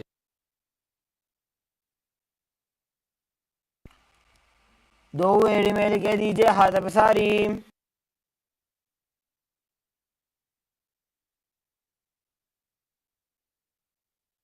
Next up is Urdhva Paschimottanasana. As you sit with the legs extended forward, bring one leg behind your neck. If you can't bring it behind your neck, bring it over your shoulder or cross it over your knee as you pull it towards your chest. Lean forward and down, hold onto the front foot, visualize Swamiji in your inner space as you perform Pratyahara Kumbhaka. As you visualize the prana flowing through the 9 points of the body as revealed by Mahadeva. First the soles of the feet, then the regenerative organs, the navel, the heart, the throat, the uvula, the center of the eyebrows, the top of the forehead, and then the Brahmaranda, the crown of your head, flowing up all the way along your body. Keep visualizing the upward flowing prana in Urdhva Paschimottanasana. पश्चिमतानवत् संस्थितिं कृत्वा एकं पादं ग्रीवायां धृत्वा तिष्ठेत्. Next up is Anantasana. With your legs still behind your neck, hold onto the foot with the opposite hand and lean backwards, straighten your spine, lay on your back as you keep the other leg pointing down. Gaze to your nose as you visualize yourself being infinite and eternal in Anantasana. तानसेनी एकैकं Pai गिरिवायां विन्यस्य. From Anantasana, roll onto the side of the hand holding onto the foot. As you gaze to your nose, rest on the side and feel in complete control.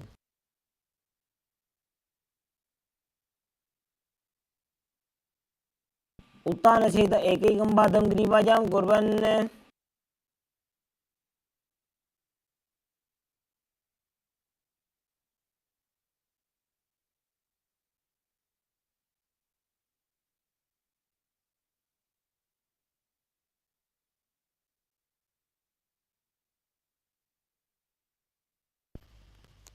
The next asana is Ankushasana.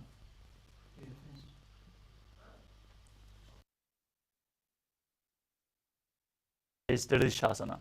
As you lay on your back, pull your knees in towards your chest and raise your feet off the ground as you encircle your knees with your hands. Now, rock your body from side to side and visualize Swamiji in your inner space.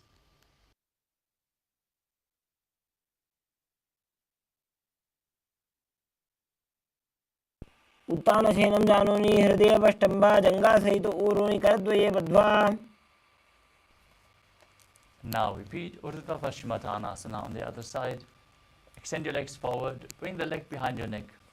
Lean forward and down and hold on to the front foot as in Paschimottanasana.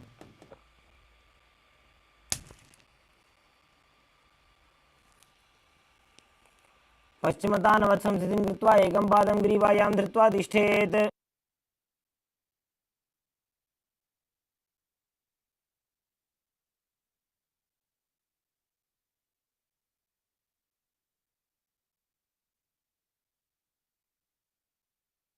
Now lean back, hold onto the foot behind your neck as you visualize yourself being eternal, Ananta, in Anantasana on the other side. उत्तानसेनी एकैकं Pai गिरिवायां विन्यस्य.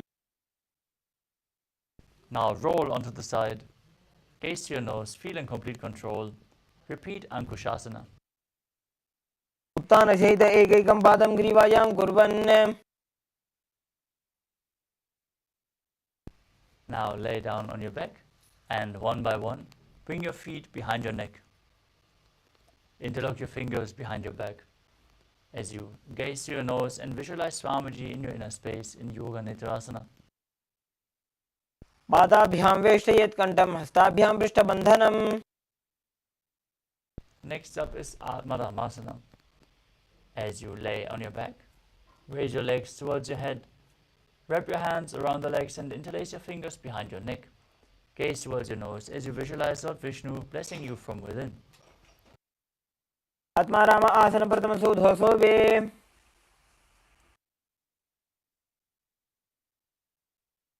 Next up is Kochikasana. As you lay on your back, lift your legs and pull your knees in towards your chest with the soles of the feet facing up. Extend your arms to the side at shoulder level as you gaze to your third eye and visualize Swamiji in your inner space. Keep visualizing the upward flowing prana and Pratyahara pranayama. दो हाथ चीदा सा करे तिन सो ube Sapa करे. Next up is the Jatara Parivritti. This asana consists of 3 steps. We are going to perform all 3 steps on one side and then on the other. Now visualize Swamiji in your inner space and keep the Mula Bandha engaged. As you visualize the prana flowing up, extend your arms to the side and pull your knees in towards your chest.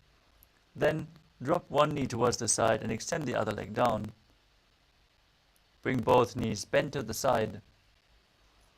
Extend both legs to the side, hold the feet and gaze away from the feet. Now again bring both knees towards your chest. Keep the arms extended.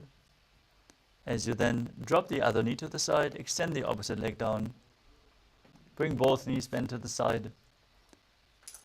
Extend both legs to the side, hold the feet and gaze away in Jatara Parivritti. परिवृत्ते कुक्षे भागे त्रिधा हि परिकीर्तितः. Next up is the Dviparapitam. As you lay on your back, place your feet flat and keep the knees raised.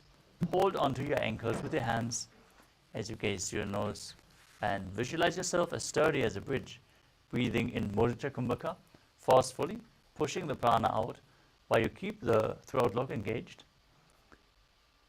as you perform Jalandhara Bandha and Mula Bandha. प्रतिक्रियायुतं द्वन्द्वपीठः सर्वबलप्रदम्. Next up is Paryankasana. With your feet flat, bring your arms over your head and place them on the mat with the fingers pointing towards your feet.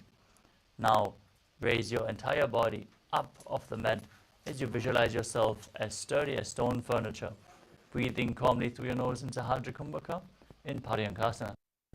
उत्तानसेनं हस्ततलाभ्यां भूमिं अष्टभ्याम्. Next up is Shvotanasana. Laying back down on your back. Bring your hands on top of your shoulders and pull your knees in towards your chest, moving your hips in a circular motion while visualizing yourself as a dog playfully rolling around on its back.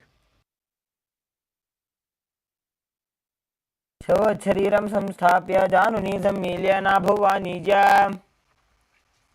Next up is the Viparita Karani.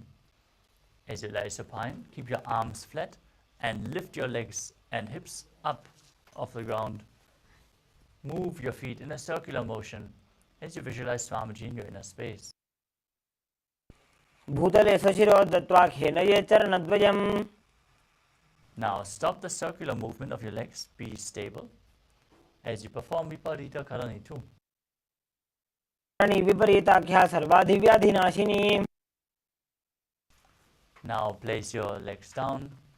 Bring your hips up with the feet over top of your head, placing the toes down on the ground above you.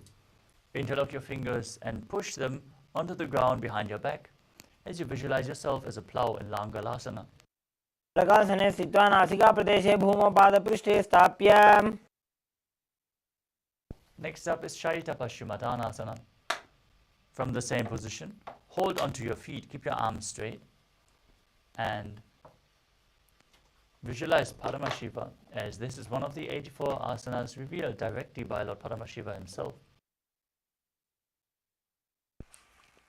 तानं शयित्वात् कुर्वीत शयितपश्चिमतानकम्.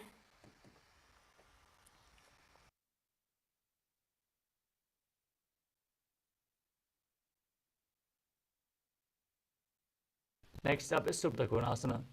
From the same position, bring your hips over top of your shoulder level and then spread your legs wide as you keep holding onto the feet. Visualize Swamiji as you perform Jalandhara Bandha and Mula Bandha. परिवृत्ति कुक्षि भागे धृता हि परिकीर्तितः.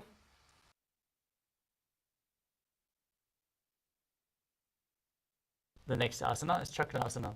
Now bring your feet back together, hold onto your ankles and roll onto your back as you keep arms and legs straight, visualizing yourself as a wheel, a chakra in Chakrasana.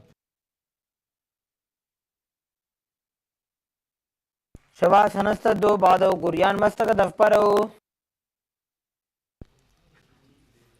Next up is Supta Prasarita Parangushtasana. As you lie on your back, stretch your legs upwards and hold onto the big toes in Prana Mudra. As you then open your legs wide to the side, visualizing Swamiji in your inner space. उत्तानपादं क्रौञ्चं च मरीचिं वीरभद्रकम्. Now join your feet together, keep your arms straight, keep holding onto the big toes.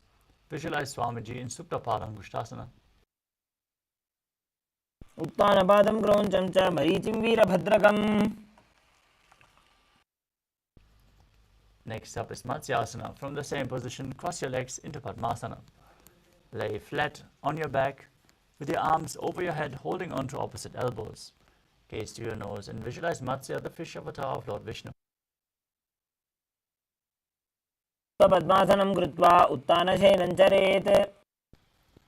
From the same position, place the right hand over top of the left, over top of your head.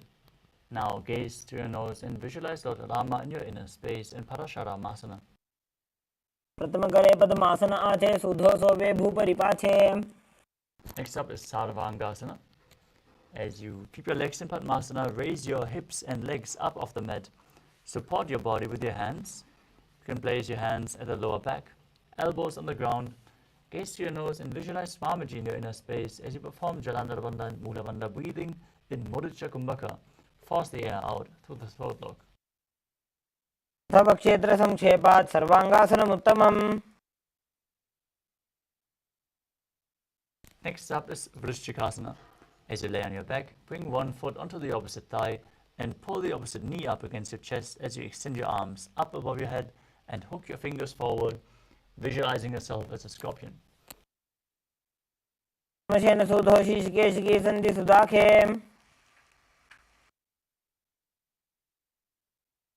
Now place the other foot on the opposite thigh. Repeat Vrishchikasana on the other side. प्रथमशेन सूधो शीर्षकेशिकी सन्धि सुदाखे. The next asana is the Vrishaparakshepasana. Now interlock your fingers behind your neck and lift your legs up as you alternate, bringing one knee in towards your chest back and forth. As you visualize Swamiji in your inner space, calmly breathe through your nose in Sahadra Kumbhaka. उत्तानशयनं कृत्वा अङ्गुलिभ्यकन्दरां बद्ध्वा. Now place your hands next to your hips and alternatingly touch one knee towards your ear back and forth, visualizing Swamiji in your inner space in Maruttanasana. श्रोतानवत् संस्थितीकृत्वा जानुद्वयं पर्यायेन कर्णयोः संस्पृशेत्. Next up is the Vrikrasana. As you lay on your back, place the soles of the feet flat on the ground and then stand up and lay back down, visualizing yourself as a wolf.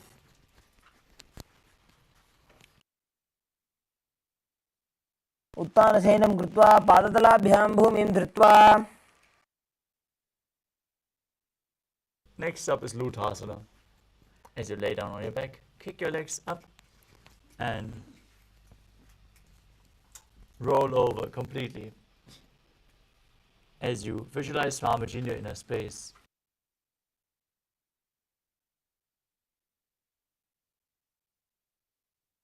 उत्तानशयनं पादौ शिर उल्लङ्घ्य.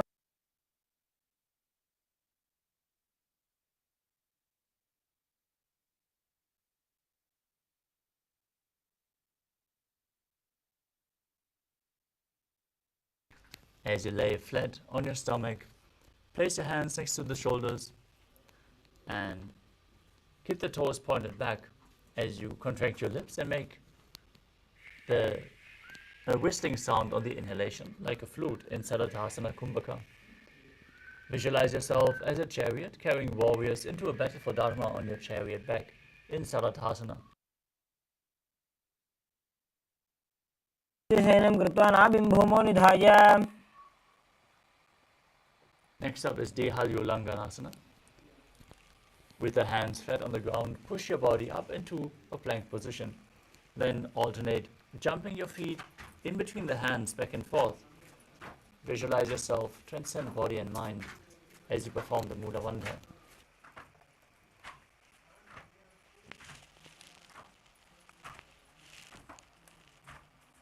श्वोत्तानवत्सं स्थिति कृत्वा जानुद्वयं पर्यायेन कर्णयोः संस्पृशेत्. Next up is Jatyasana. Now place your hands flat on the mat and walk around on all fours as you visualize yourself as a wise 60-year-old elephant.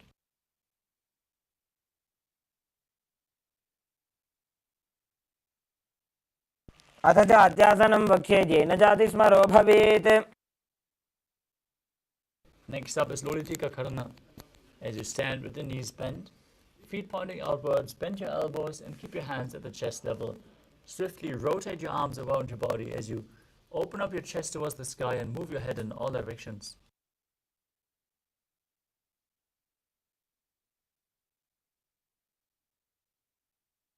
Next up is Tadapasana.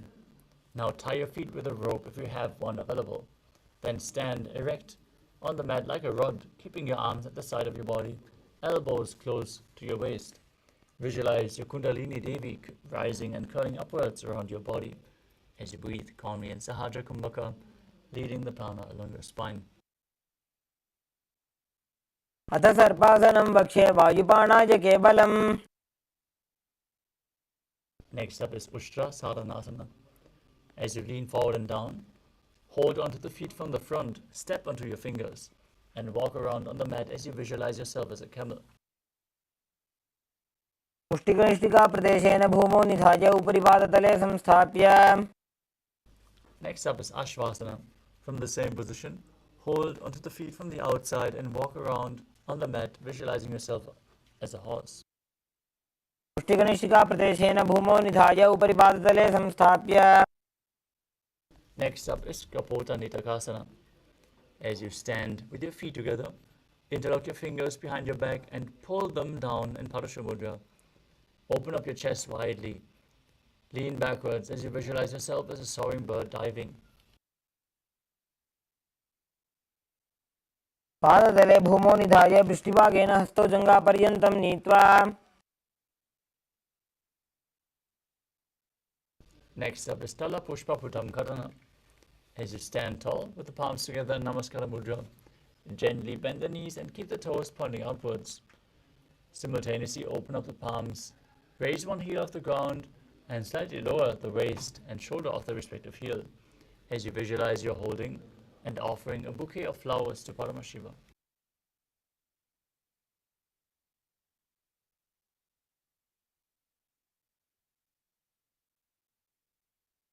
Next up is Khadgasana. Now visualize yourself as a rhinoceros and gaze to your nose as you lay down on your stomach and jump your hands back to the feet and rise up. Join your hands in Namaskara Mudra, form the horn of the rhinoceros. नृत्यसरतमासनं कृत्वा पादतलाभ्यां भूमिं धृत्वा.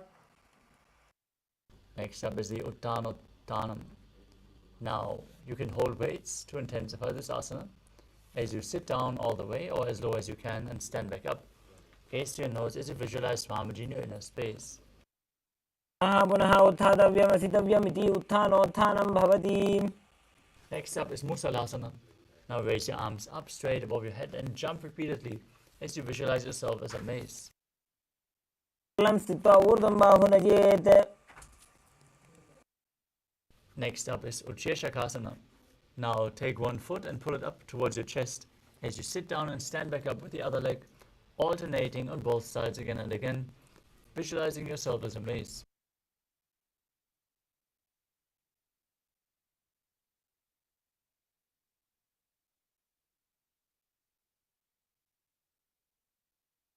एकैकम्पादतलं कुक्षौ निधाय तिष्ठेत् उच्छीर्षकं भवति.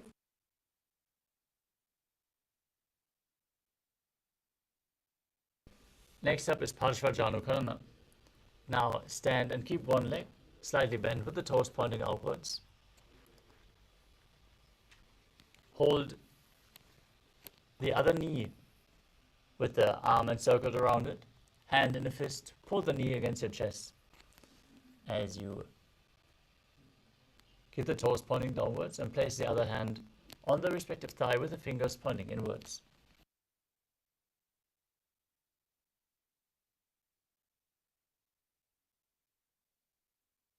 The next asana is Tandavasana. Now extend both legs, both arms and one leg forward. As you visualize yourself fiercely dancing as Lord Shiva, sit down and stand back up.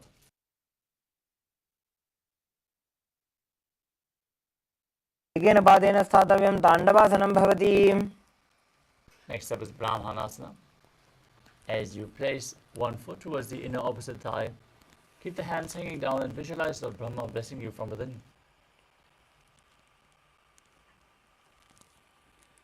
ब्राह्मणासनम् आवक्षे यत् कृत्वा ब्राह्मणो भवेत्. Next up is KAILASA 3. Now stand tall and wrap the left leg over and around the right knee as you tuck the left toes around the right calf. Simultaneously, cross the left arm below the right and join your hands in Namaskara Mudra, visualizing yourself as Lord Garuda. उत्थानकूर्मपीठं च सिंहस्गारुडमेव च. Now place the raised foot onto the opposite thigh as you visualize Swamiji in your inner space in Ekapadasana. क्षाङ्घ्रिं वामपादस्य जङ्घोपरि निधाय च. Next up is Dhruvasana, the pole-star posture. As you stand on the right leg, hold the big toe of the left foot and extend the left leg out. Quickly rotate on the standing leg as you visualize yourself as the North Pole Star. एकेन हस्तेन दण्डरूपस्य एकस्य पादस्य अग्रं धृत्वा.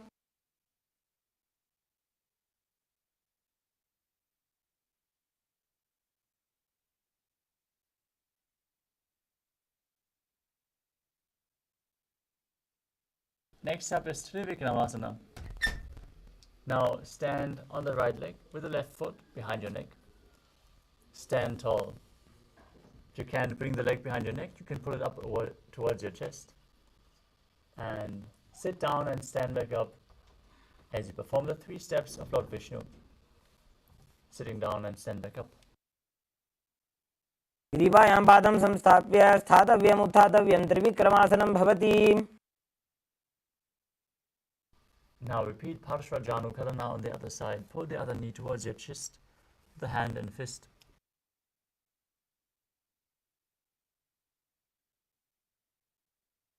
Now visualize yourself fiercely dancing as Lord Shiva as you extend your arms and one leg forward and repeat Tandavasana, sitting down and standing back up. एकेन पादेन स्थातव्यं ताण्डवासनं भवति. Now repeat Brahmanasana on the other side. Bring the right foot to the inner opposite thigh, visualizing Lord Brahma blessing you from within.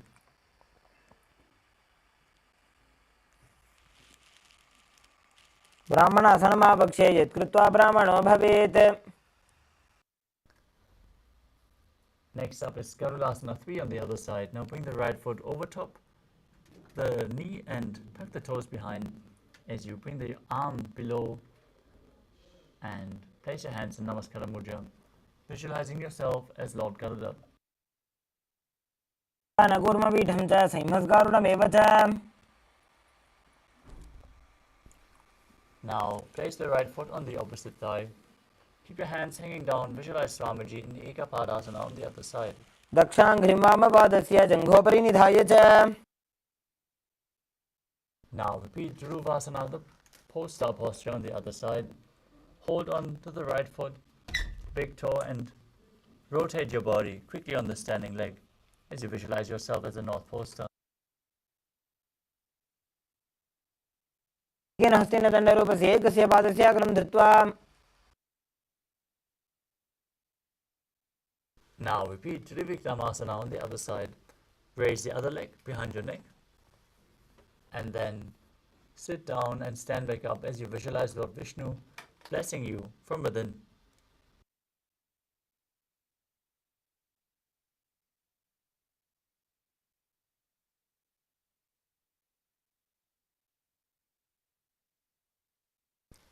Next up is Samana Kakarana. Now stand on the mat with the heels together, toes pointing slightly outwards, hands relaxed by the side, fingers pointing individually in this natural posture. Relax after this intense sequence of asanas. We want to complete with all the participants. We have to catch up with the time. That is why we are going through the sequence in this speed. But let us now enter into the final 100 asanas of this sequence, starting with Gorak Anjali Asana. Now, stand erect and then bend forward. Bring both hands underneath the knees and make a finger lock in Parasha Mudra. As you sit in a squatting position, let the finger lock touch your navel. Visualize the great sage Goraknath, founder of the Natha Yoga Hindu Sampradaya. As you breathe in Jivachala Kumbhaka, inhaling deeply, holding your breath, and moving the retained prana up and down and through the limbs of your body along with your mind. Perform the Mula Bandha and internally chant Om Nithyananda Paramashivoham in Gorak Anjali Asana.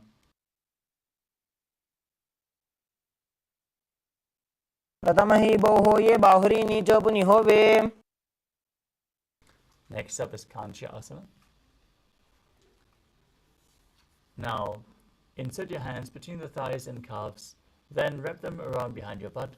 Squat down and hold your hands behind as you keep your chest upright. Visualize Swamiji in your inner space.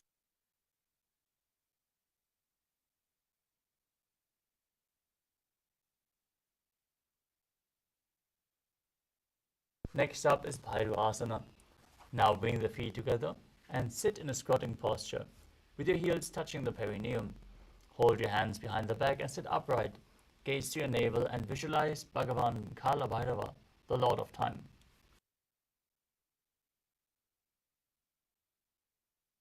दो bug की थलिया की माहिली को और मिला दी फना पानी उकड़ मोड़ वैसे. Next up is Varahasana. As you squat all the way down to the ground, keep your feet together, the toes apart, bring your elbows up close to your head, and join your palms behind your back with the fingers pointing downwards in Anjali Mudra. Gaze towards your nose as you visualize yourself as Varaha, the boar avatar of Lord Vishnu, in Varahasana. पागथली की माहिली को और मिला दी फना पानी उकड़ मोड़ वैसे. Next up is Prithvitasana. As you keep your heels touching, hold on to the big toes in Prana Mudra and then raise your hips up to the same level as your knees. Visualize Swamiji in your inner space and perform the Mula Bandha. आसिद्वे सम्मील्य स्थित्वा नितम्बं जानु प्रदेश आनीय. Next up is Bakasana. As you place your hands on the mat, fingers wide, place your knees on the back of your arms and lean forward, lifting your feet off the ground. Now visualize yourself as a crow as you balance mid-air in Bakasana.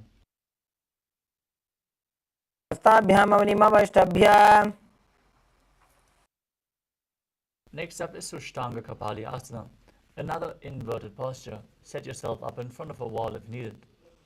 Now place your hands flat on the mat, shoulder width apart, bring the crown of your head to the mat, your knees onto your arms, raise your hips up and cross your legs into Padmasana.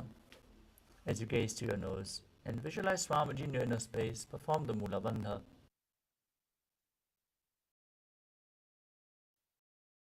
आसन को गुण कपाल आछो होई. Next up is Guptasana. Now sit in a kneeling posture. Keep the toes flat.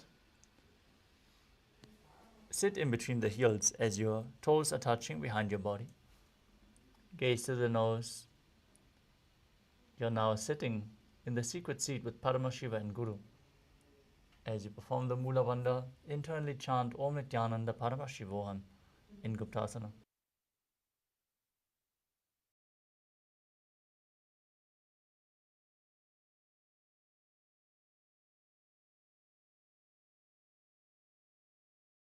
Place your hands on the ground, fingers wide, and lift your body up straight into a handstand.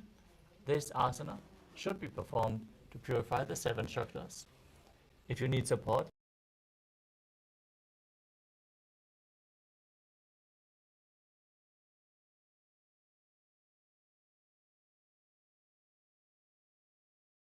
Sahadra Kumbhaka. सप्तचक्रक्षालनाय वृक्षासनविशेषकान्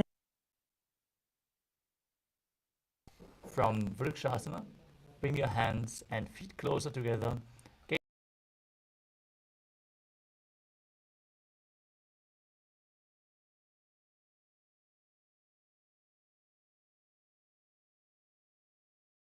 गुल्फमिलाये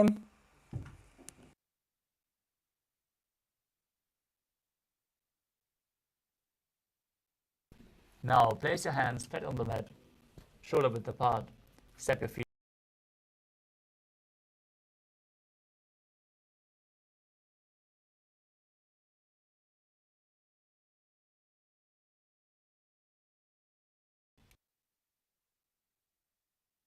द्विब्जं शयनं कुर्वरो पार्श्वभागायामूर्धकृत्य Next up is Savapasana 2. Now lay down flat on your stomach.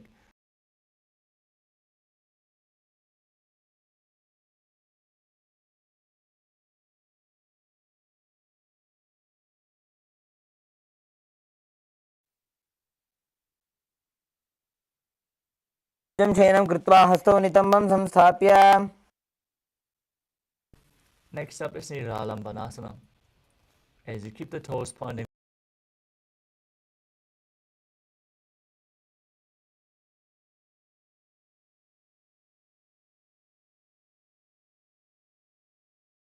independent in this asana.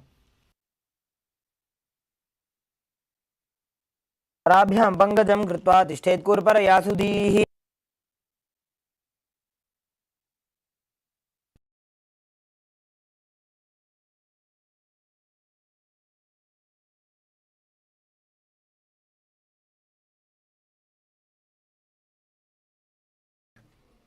As you visualize yourself as an umbrella protecting your Guru from the sun rays.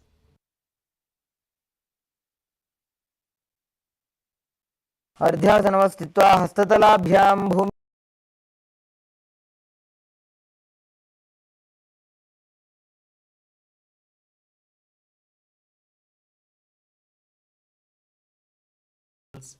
Extend your arms out in front of you. Place your hands on the mat as you place your forehead on the ground. Gaze to your nose and visualize yourself as Vajra, the weapon of Indra, symbolizing your indestructibility.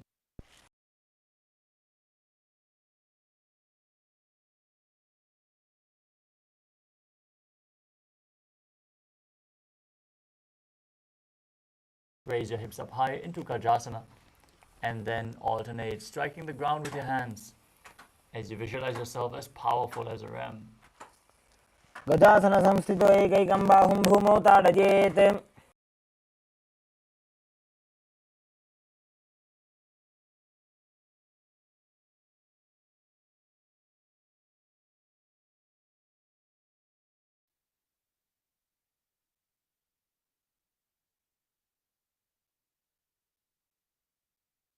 The next asana is Ajasana.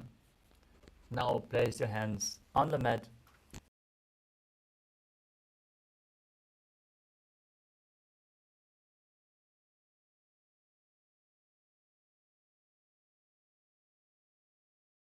As unborn, existing for all eternity. आसनसंस्थितो पादद्वयमन्तराळे कृत्य मस्तकेन भूमिं स्पृशेत्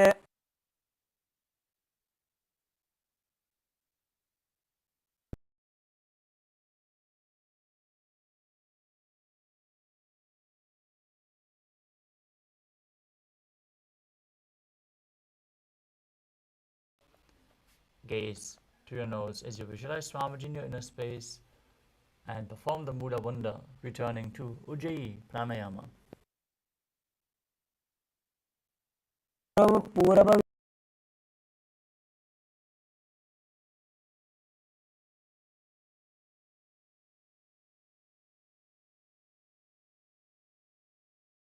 Establish the Angamotanam.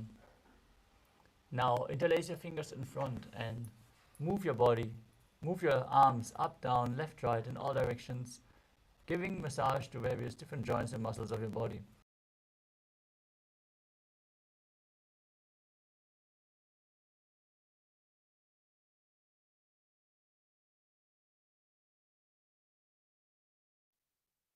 हस्तयोः अङ्गुलिर्बद्ध्वा हस्तयोर्मध्यात् सर्वमङ्ग निष्कासयित्वा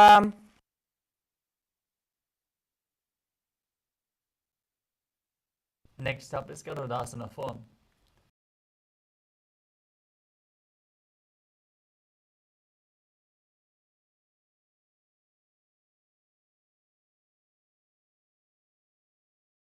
Visualize yourself as Lord Garuda, flying Lord Vishnu and Lakshmi on his back.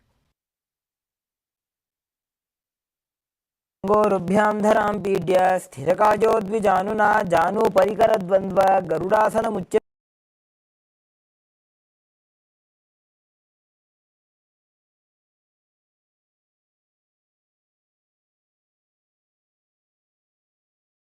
Pointing backwards, knees open wide. Bring your hands below the ankles and place the front of your buttocks on the ground. Gaze to your third eye as you visualize yourself residing in the blissful space of attention.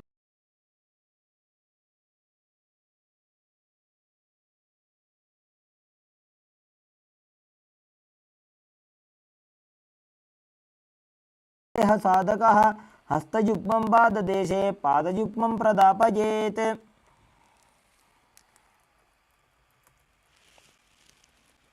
Next up is Mandukasana too.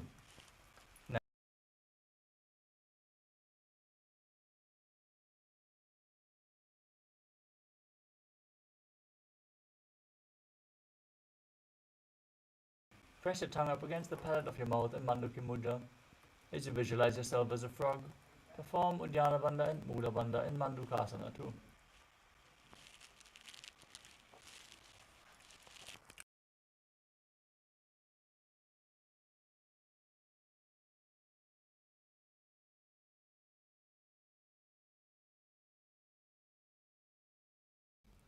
As you keep your toes on the mat, with the heels up and together, place your perineum on the heels, place your palms on the ground in front of you, fingers touching, base of the hand touching your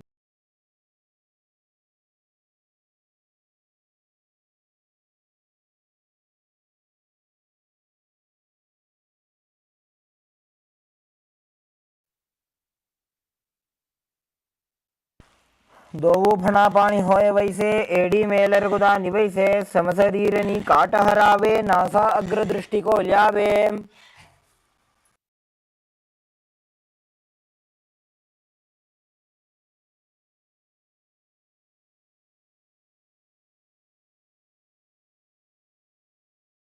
top of your mouth.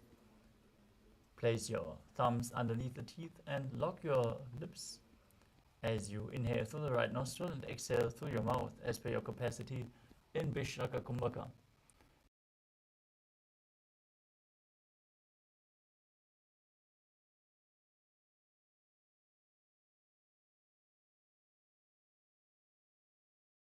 AD जोजी गोडा फनो बान पुनि होई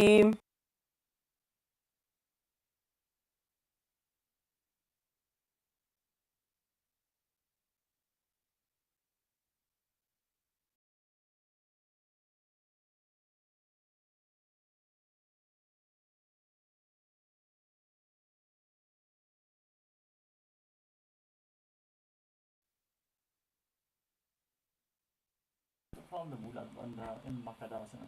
दोवो पकदली संपुट आने तिनकी पिष्टि भूमि परिठाने मूलद्वार एड्यां परिन्यावे मूडा हाथ ऊंचा टहरावे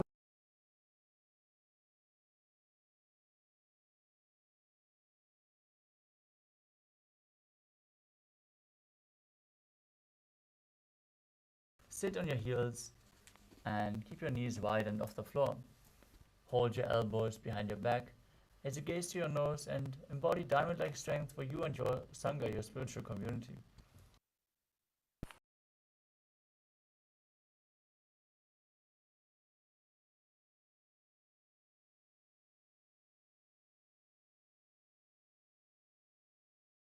Next up is Kanjanasana. As you keep your toes down, ankles crossed behind and sit on your heels. Place your palms onto the side of your body, flat onto the mat.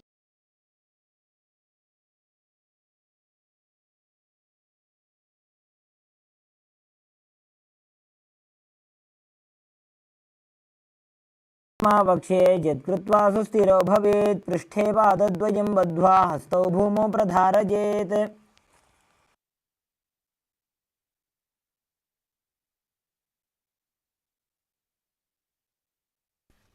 Next up is Kurmasana. From the same position, place your hands on the knees and make your upper body and neck stiff like the shell of a turtle. Gaze through your nose as you visualize yourself as a turtle with a stable body and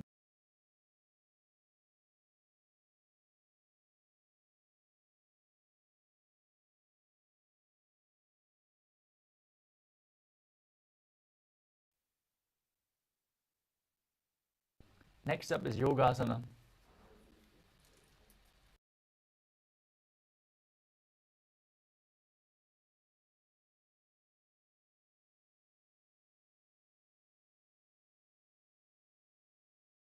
Hands on the knees and gaze to your nose as you visualize Swamiji in your inner space.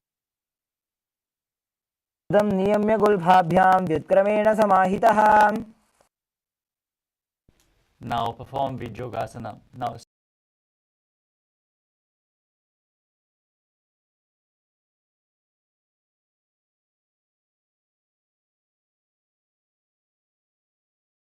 with the fingers inside and the thumbs outside as you gaze towards your third eye and visualize a space of eternal oneness, Advaita, with your Guru.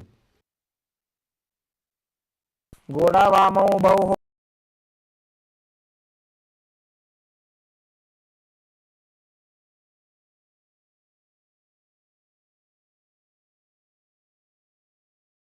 With your hands, keep your arms straight and push your hips forward as you tilt your head back and visualize yourself as a camel. दण्डग्रन्थिदाढ्य संविवादयिषु पुमान्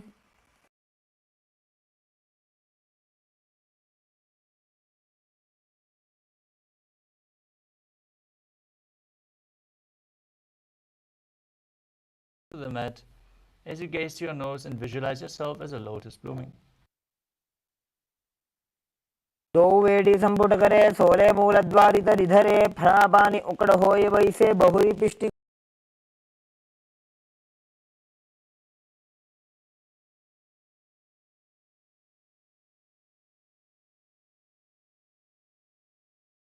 On the knees with the thighs and calves together, lean back and touch your back to the ground, then rise back up. Use the support of your hands if needed as you gaze to your nose and visualize the healing and liberation of all causal, subtle forms.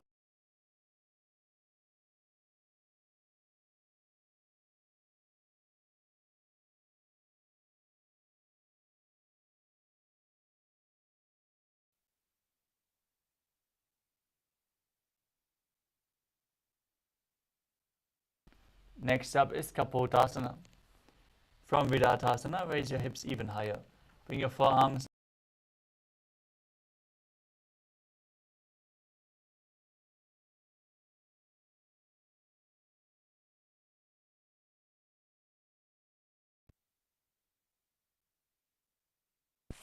मेरुदण्डग्रन्थिदाढ्य संविवादयिषु पुमान्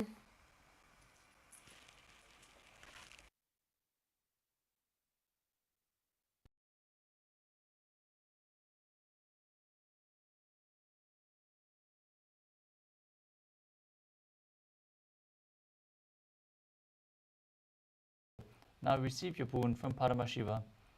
As you visualize Paramashiva in your inner space, chant Om Nithyananda Paramashivoham internally, continuously.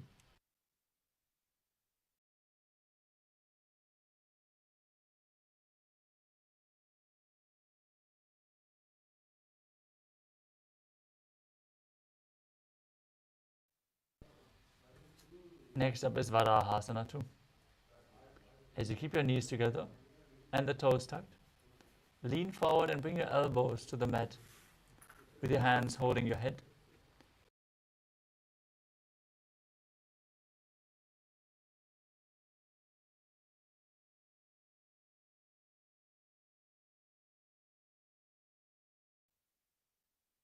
चन्द्रं भेदनानि आसनानि निकथ्यते.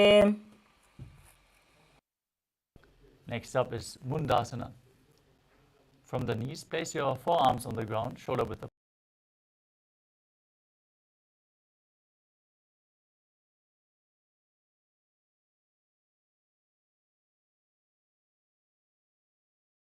Your hips. Align your hips with the shoulders, extend your legs up straight as you gaze through the nose and visualize yourself as a lopped tree. Breathe calmly through your nose in Mundasana. Mundasana.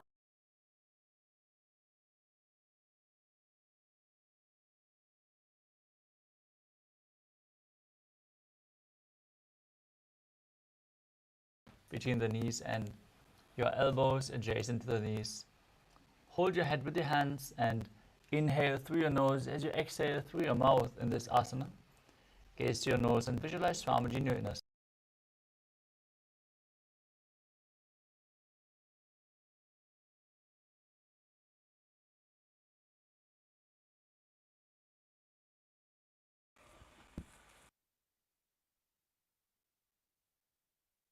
Next up is Viparita Shalabhasana.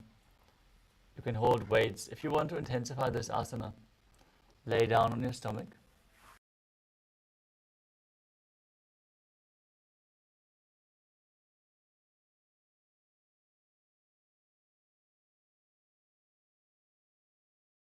नटभेरुण्ड नामके गण्डभेरुण्ड सहिते शीर्षदण्डासनं तथा. Next up is KAILASA. Now place your hands next to your hips with the palms facing down.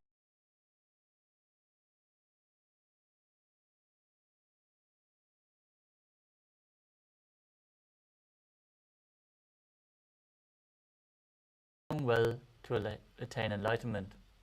कपालं भूमौ निधाय ऊर्ध्वं पादौ नयेत् कपालासनं भवति.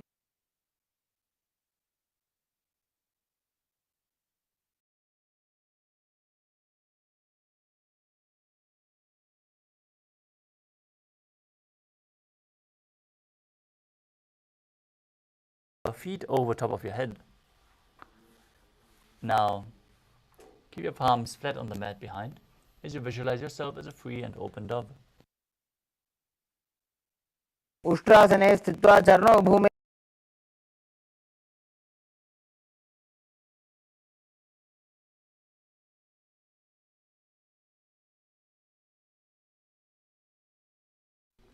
Next up is Chatakasana. As you sit on your knees, bring your chest down so your navel touches the knees. Keep your hands flat on the mat. With your forearms on the ground, be sturdy and visualize yourself as a sparrow as you perform.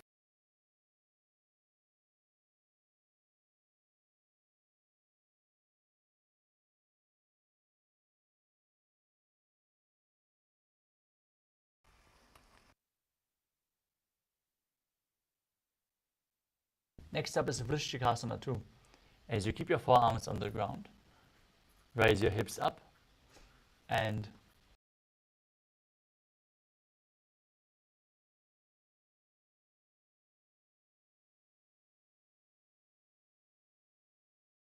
scorpion.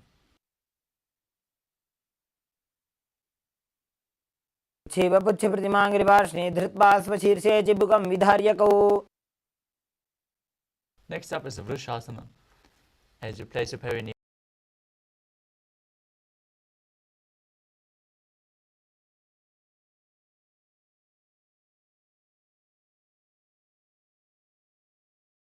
Rangaka Kumbhaka, forcefully inhaling through the nostrils, holding the breath for a short while and then exhaling slowly again through the nose.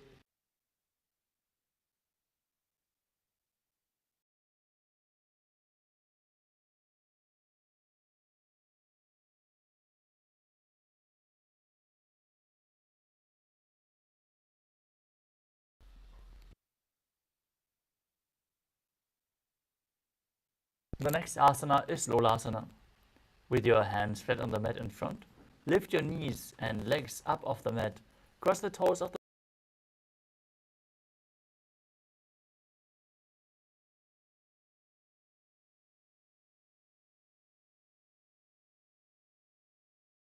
लोलापघातनात्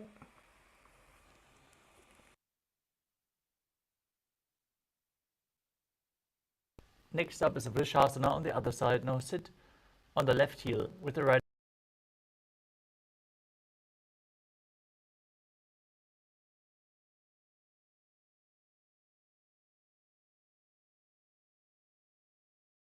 वृषासनमिदं भवेत्.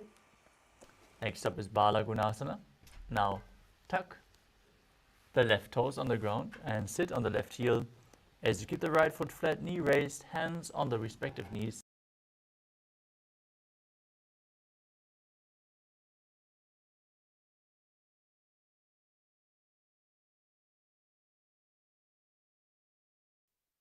आसन को गुणजलविकारजायी. Next up is Grahasana.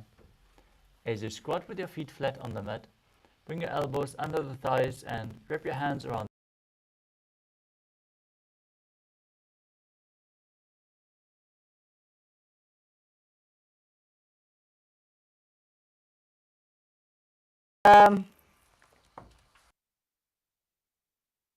Now repeat Bala Gunasana on the other side. Sit down on the right heel, the right toes tucked.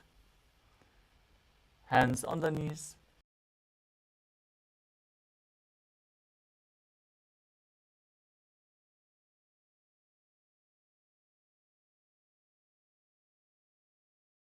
Asana. You can hold weights if you want to intensify this asana. As you squat on your toes with the heels up and the knees off the mat, place your perineum on the heels and your hands on the respective knees as you visualize Swamiji in your inner space.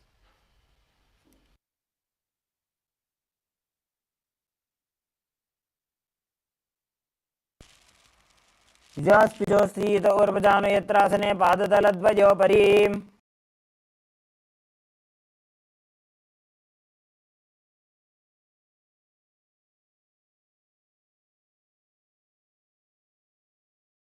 Keep your knees wide and off the ground. Hold your opposite elbows behind your back as you visualize Swamiji in your inner space. बना पानी होए जैसे दो वो एड़ी गुदानी वैसे.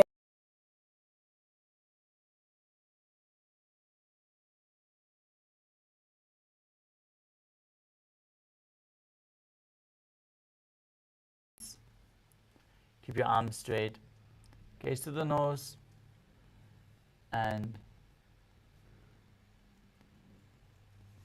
visualize you.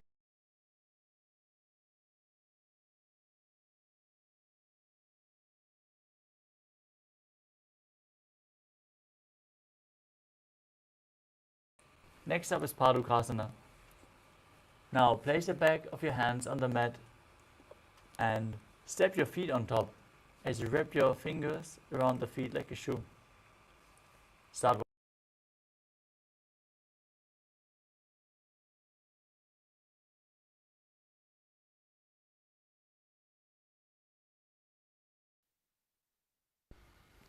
Next up is Kukkuttanasana.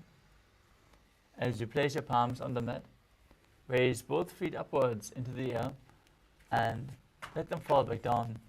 Do this again and again as you visualize yourself as a rooster. हस्ततले भूमौ कृत्वा पादतले च ऊर्ध्वमुड्डानं कृत्वा भूमौ पतेत्.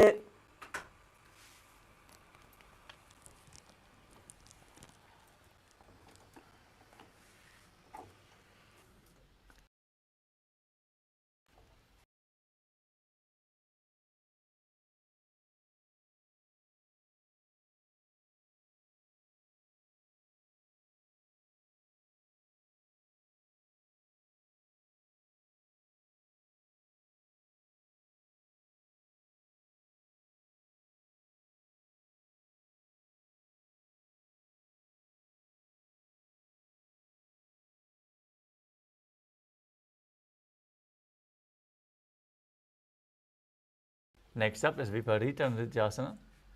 As you place your hands on the mat, raise your legs upwards into a handstand and move around on the two hands dancing. Feel yourself become free of all inhibitions. हस्ततलाभ्यां भूमिमष्टभ्य ऊर्ध्वपादाग्रे कुर्वन्. Next up is Kunjarasana. As you keep your feet apart, place one palm down on the mat.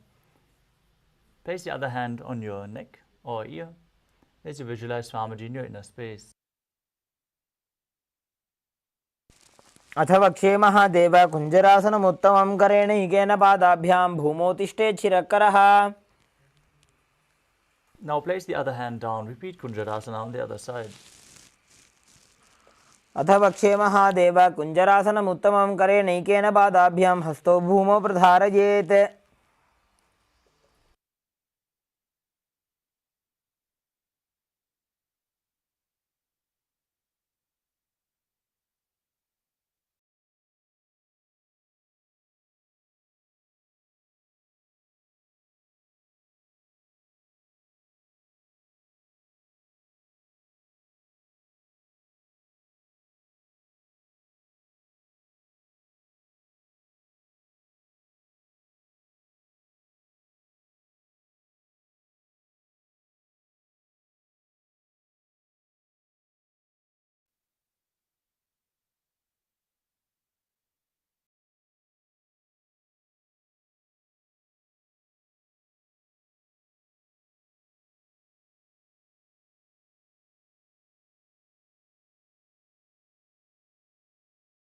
Your system as you calmly breathe through your nose in Sahasrara Kumbhaka. द्वयोस्तु पादयोः पाणिं लात्वा स्वस्वनितम्बके जानुनि वक्षसि साधुर्बभ्र.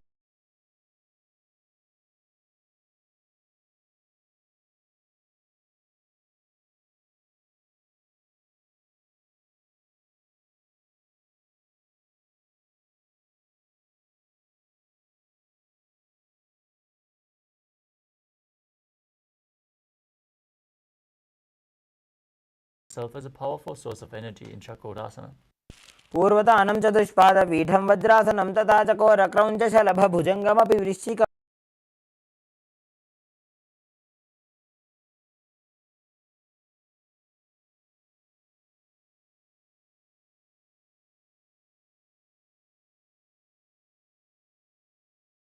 Foot towards your ear as you visualize yourself as a bow.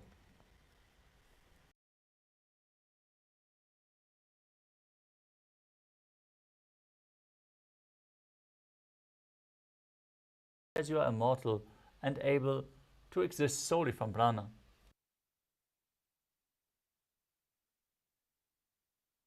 एतत् प्रभेदं वक्ष्यामि करोति यः स चामरः एकपादमुरौ बद्ध्वा स्कन्धेऽन्यत्पादरक्षणम्. Next up is Parshvamatsindrasana. Now bring the right foot outside of the left hip and step the left foot over top of the right knee. Bring your right arm outside the raised knee. Bring the hand underneath the raised leg. As you interlock your fingers behind your back, gaze to your third eye as you visualize Sage Matsindranath, the master of Hatha Yoga. वामोरुमूलार्पितदक्षपादो जान्वो बहिर्वेष्टितदक्षदोष्णाम्. Now repeat Chakrasana on the other side. Bring the other leg over top of the shoulder as you bring the other leg over top of the shoulder as you raise your body up above the mat.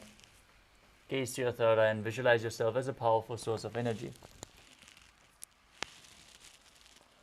पूर्वतानं चतुष्पादपीठं वज्रासनं तथा चकोरक्रौञ्चशलभभुजङ्गमपि वृश्चिकम्.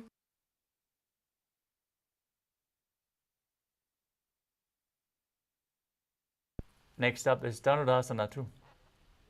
Now hold on to the big toes in Prana Mudra. Keep the other leg extended forward as you pull the opposite foot towards your ear. Visualize yourself as a bow and breathe calmly through your nose in Sahasrara Kumbhaka. पादाङ्गुष्ठौ तु पाणिभ्यां गृहीत्वा श्रवणावधि धनुराकर्षकाकृष्टं धनुरासनमीरितम्.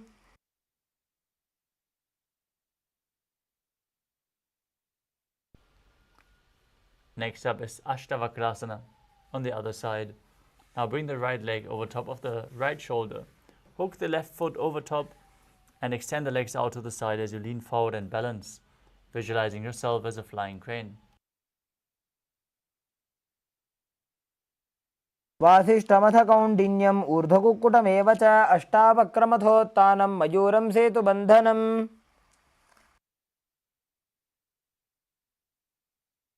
Next up is Pranasana on the other side. Now bring the other foot on the opposite thigh. Keep the knee raised, shoulder underneath the knee, and push the other knee down towards the ground as you visualize you are immortal and able to exist solely from prana. प्रभेदं वक्ष्यामि करोति यस्य चामरः एकपादमुरो बद्ध्वा स्कन्धेऽन्यत्पादरक्षणम्.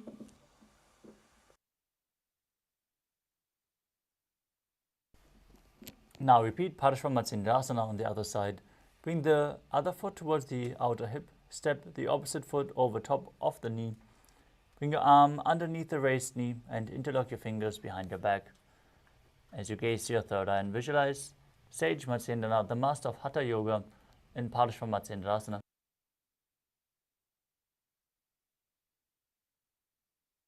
अभ्यां धृत्यते यास्तु पार्श्वमत्स्येन्द्रमुत्तमम्.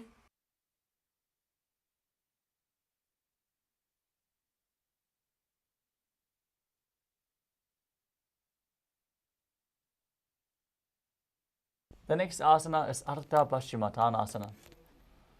As you keep one leg straight and press the perineum with the other heel, lean your chest forward and down, hold the front foot and bring your head towards your knee.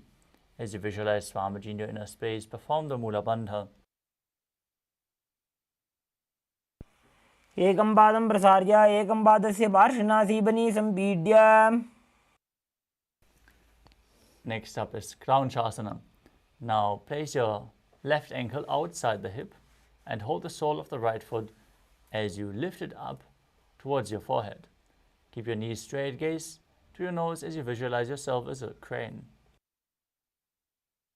पादं क्रौञ्चं च मरीचिं वीरभद्रकं नटराजं त्रिकोणं च सुप्ताङ्गुष्ठप्रसारणे. Now repeat Ardha Paschimottanasana on the other side. Extend the other leg forward. Press your heel with the opposite, your perineum with the opposite heel, and lean forward and down. Hold onto the foot as in Paschimottanasana.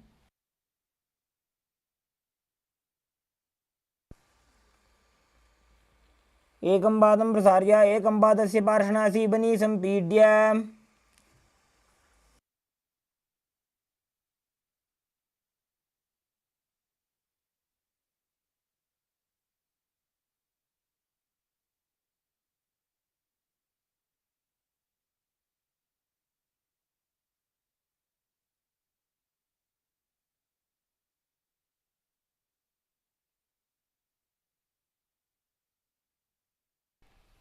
Now keep the right ankle outside of the hip. Hold onto the left foot and extend it up in front of your face. Keep the knees straight and visualize yourself as a crane and Kraunchasana on the other side. उत्तानपादं क्रौञ्चं च मरीचिं वीरभद्रकं नटराजं त्रिकोणं च सुप्ताङ्गुष्ठप्रसारणे.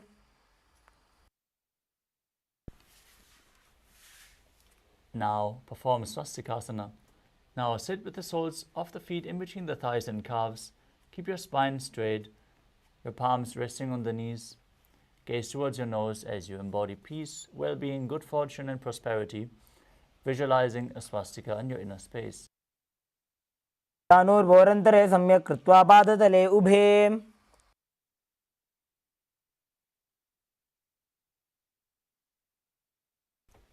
Next up is Gorakshasana.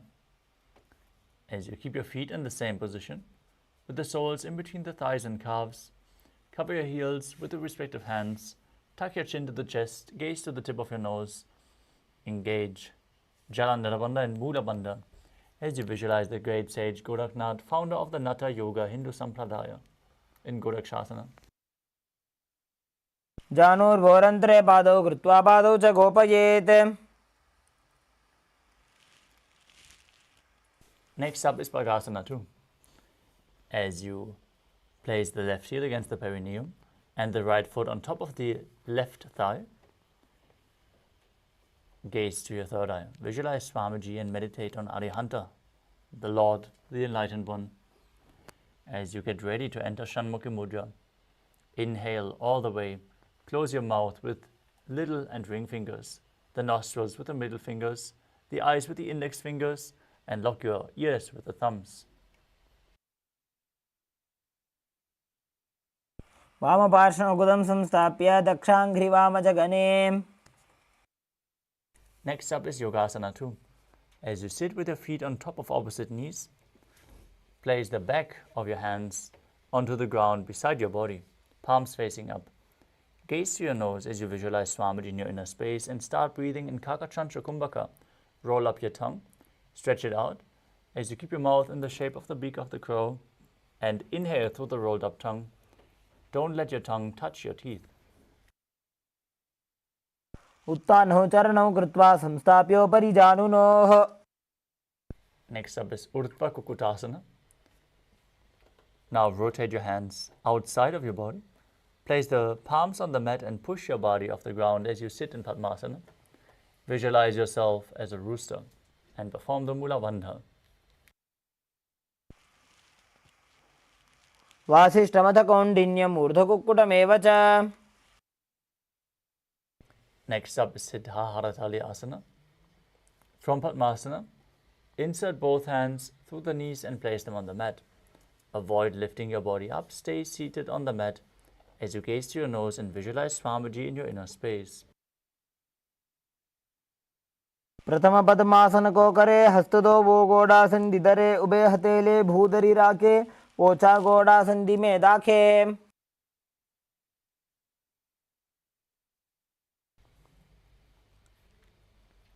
From the same position, push your hands into the ground and lift your body up. Gaze to the nose and visualize yourself as an elegant swan in Hamsasana. कुक्कुटासनं स्थित्वा स्कन्धपर्यन्तम् ऊरूनि नीत्वा तिष्ठेत्. Next up is Karmukasana. From Padmasana, place your hands in between the thighs and calves and push your hands through behind your back as you lean forward. Interlock your fingers behind your back and place your forehead on the ground. Now visualize yourself as Pinaka, Lord Shiva's bowl, as you perform the Mula Bandha. प्रथम पद्मासन को करे गोडासन दिमाहि करि धरे. Next up is Kurmasana 2.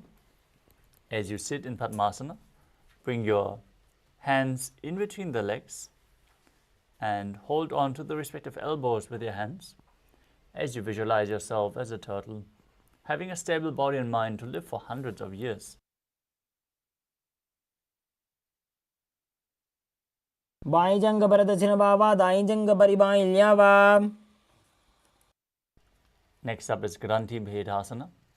From the same position, tuck your chin to the chest, gaze to your nose, engage Jalandhara Bandha and Mula Bandha, and rejoice knowing you're sitting in Shiva's secret knot posture. वक्षे Neelkanth ग्रन्थिभेदासनं शुभं ज्ञात्वा रुद्रो भवे क्षिप्रं सूक्ष्मवायुनिषेवनात्. Next up is Uttana Kurmasana. As you maintain the same position, roll onto your back, hold on to your shoulders and embody a turtle laying on his back as you gaze to your nose. कुक्कुटासनबन्धस्थं कराभ्यां धृतकन्धरं पीठं कूर्मवदुत्तानमेतदुत्तानकूर्मकम्. Now sit back up into Padmasana and place both hands in between the thighs and calves. Place one hand on the mat and hold its wrist with the other hand as you lift your entire body off the ground. Visualize yourself as a rooster. कुक्कुटासने स्थित्वा एकेन हस्तेन अन्यस्य मणिबन्धं धृत्वा. Now place the other hand on the ground and hold its wrist. Lift your body up. Visualize yourself as a rooster in Pangu Kukkutasana on the other side. कुक्कुटासने स्थित्वा एकेन हस्तेन अन्यस्य मणिबन्धं धृत्वा. In Padmasana, place your elbows onto your toes and interlock your fingers in Padusha Mudra. As you rest your chin on the hands and press your thumbs to the throat, visualize you have gone beyond all greed and covetous. In Gridasana, जानुर्वोरन्तरे पादौ उत्तानौ व्यक्तसंस्थितौ गुल्फौ छाच्छाद्य हस्ताभ्याम् उत्तानाभ्यां प्रयत्नतः. Next up is Padmasana 3. From Padmasana, hold one hand over the other with the palms facing upwards. Keep your spine straight, gaze to your nose, engage all three bandhas and visualize Swamiji in your inner space. Keep breathing through the rolled up tongue in Kaka Chantra Kumbhaka. उत्तानौ चरणौ विधाय विधिवत् शक्तिस्थितो योगिरात्. Next up is Padmasana 4. Now place your hands flat on the knees. Gaze to your nose, perform the Mula Bandha, and visualize Paramashiva in your inner space as you perform the Kaka Chantra Kumbhaka and internally chant Om Nithyananda Paramashivoham. एतत् पद्मासनं कुर्यात् प्राणवायुप्रसिद्धये शुभासनं सदा ध्यायेत् पूरयित्वा पुनः पुनः. Next up is Karmakasana 2. Sitting in Padmasana, keep one hand on the respective knee and hook the other hand around the respective big toe in Prana Mudra. Moving the big toe round and round. As you visualize yourself as Pinaka, Lord Shiva's bowl, repeat the movement on the other side as well. अथान्यासनमावक्ष्ये योगपूरकरक्षणात्. Next up is Karmakasana 3. From Padmasana, cross your arms behind your back and hold on to the big toes in Prana Mudra as you gaze towards your nose. Visualize yourself as Lord Shiva's bowl and perform all three bandhas. कार्मुकासनमाक्षित्य उदरे पूरयेत् सुखं तदा वायुर्वसो याति कालेन सूक्ष्मवायुना. Next up is Triridhasana. Now maintain Karmakasana 3. Lift your chest up, gaze to your third eye, and visualize that you are the action of Paramashiva's third eye, destroying anything you come across. ऊरुभ्यामुपरि स्थाप्य पादयुग्मं प्रयत्नतः.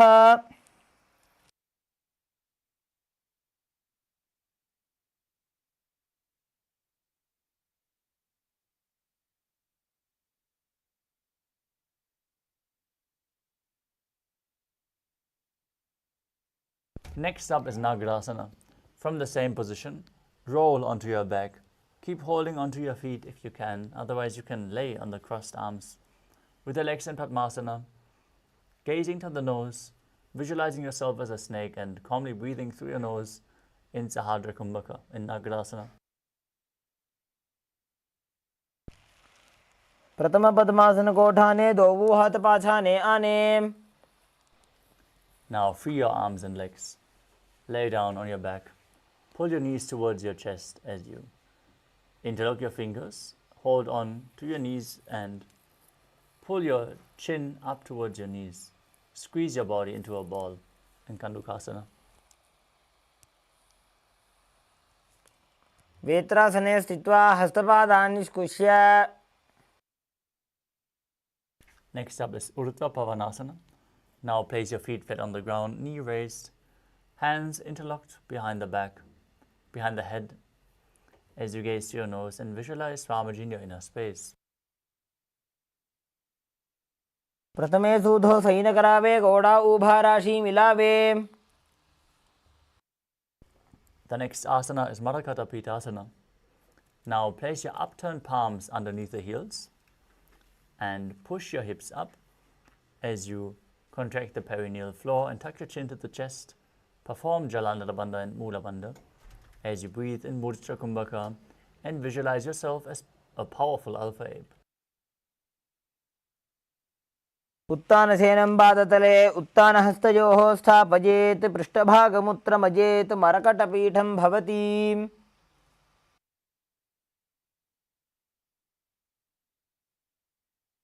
Next up is Uttana Shikipitakasana.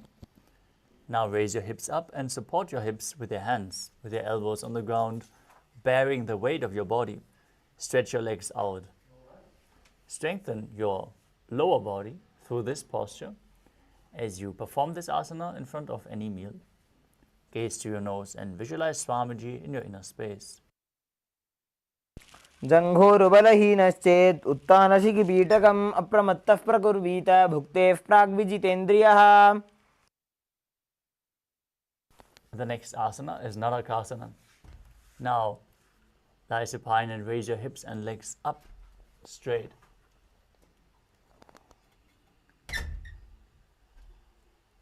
Keep your arms flat on the mat, supporting your body for balance as you visualize yourself blissfully traversing through Narakaloka unscathed in Narakasana. ग्रीवाकण्ठेन भूमिं विष्टम्भ पादाग्रद्वयमूर्धमुत्त्रजेत् नरकासनं भवति. Now place your hands towards your lower back and keep your legs vertical as you then slowly lower and anchor them, engaging your core intensely as you visualize yourself as a boat crossing the ocean of samsara in Tripurantaka.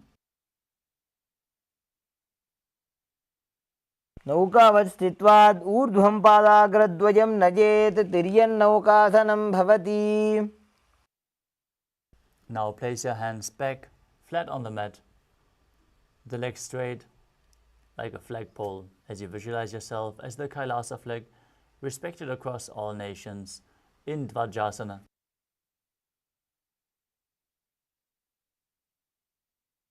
तिर्यन्नौकावते ग्रीवापृष्ठकोर्परैः भूमिं वष्टभ्य.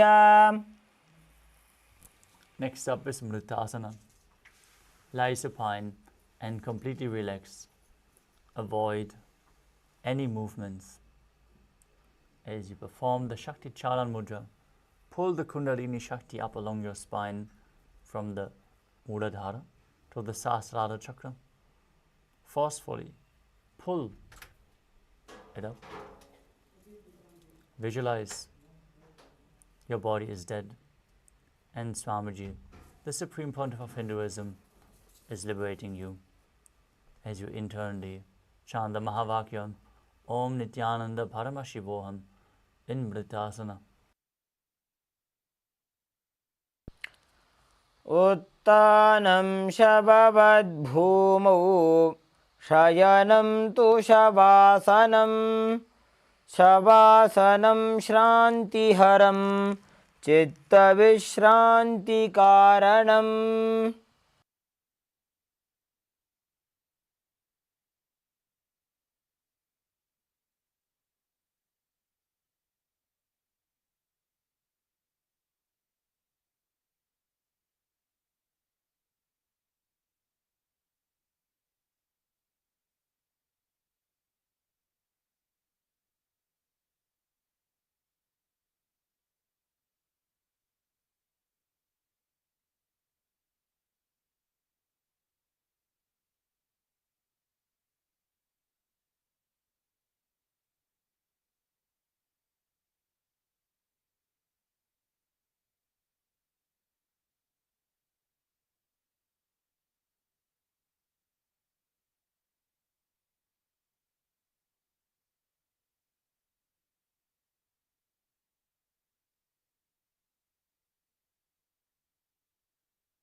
Slowly come back to your physical body. Start to wiggle your fingers and toes, your wrists and your ankles, your elbows and your knees. Pull your knees up towards your chest. Rock your body back up into a comfortable seated position.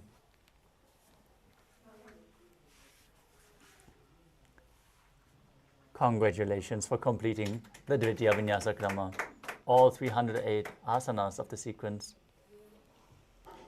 We want to sincerely complete with all the participants for all the technical difficulties we have experienced today during the Nithyananda Yoga. We hope you all were still able to manifest breakthroughs in your yoga practice. And now we are going to move on to the power manifestation. So let us all stay tuned and manifest the Shaktis of Paramashiva. Sit in a comfortable cross-legged position with the head, neck and spine in a straight line. Keep your hands in Namaskara Mudra. Visualize Swamiji and close your eyes as you take a deep breath, and we all conclude the session by chanting the Purna Mantra.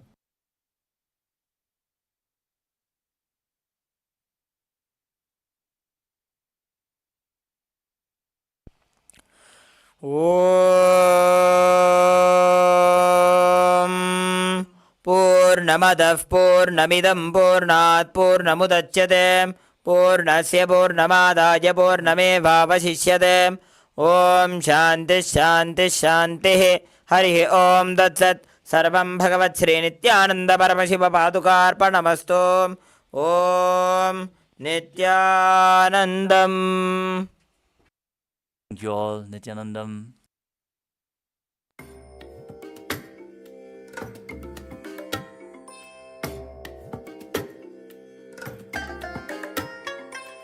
I bless you all. Let you all open all your three eyes and manifest the powers of Mahasadashiva. Om Nithyananda Paramashivoham. Om Nithyananda Paramashivoham. Om Nithyananda Paramashivoham. Om Nithyananda Paramashivoham. Om Nithyananda Paramashivoham. Om Nithyananda Paramashivoham. Om Nithyananda Paramashivoham. Om Nithyananda Paramashivoham. Om Nithyananda Paramashivoham. Om Nithyananda Paramashivoham. Om Nithyananda Paramashivoham. Om Nithyananda Paramashivoham. Om Nithyananda Paramashivoham.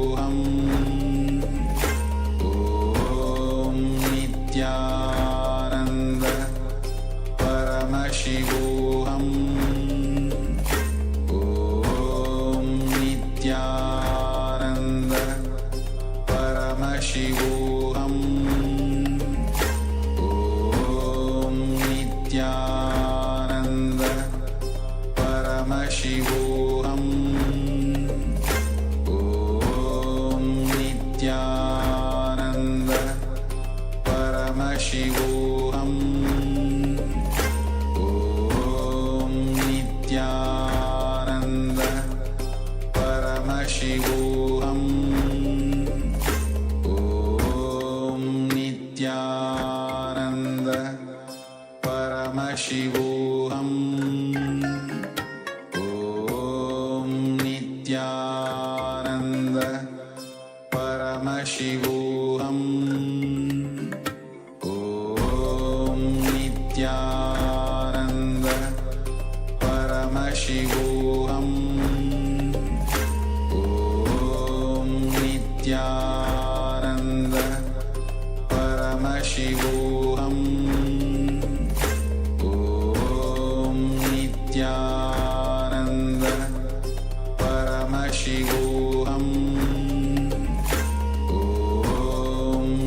Nithyananda Paramashivoham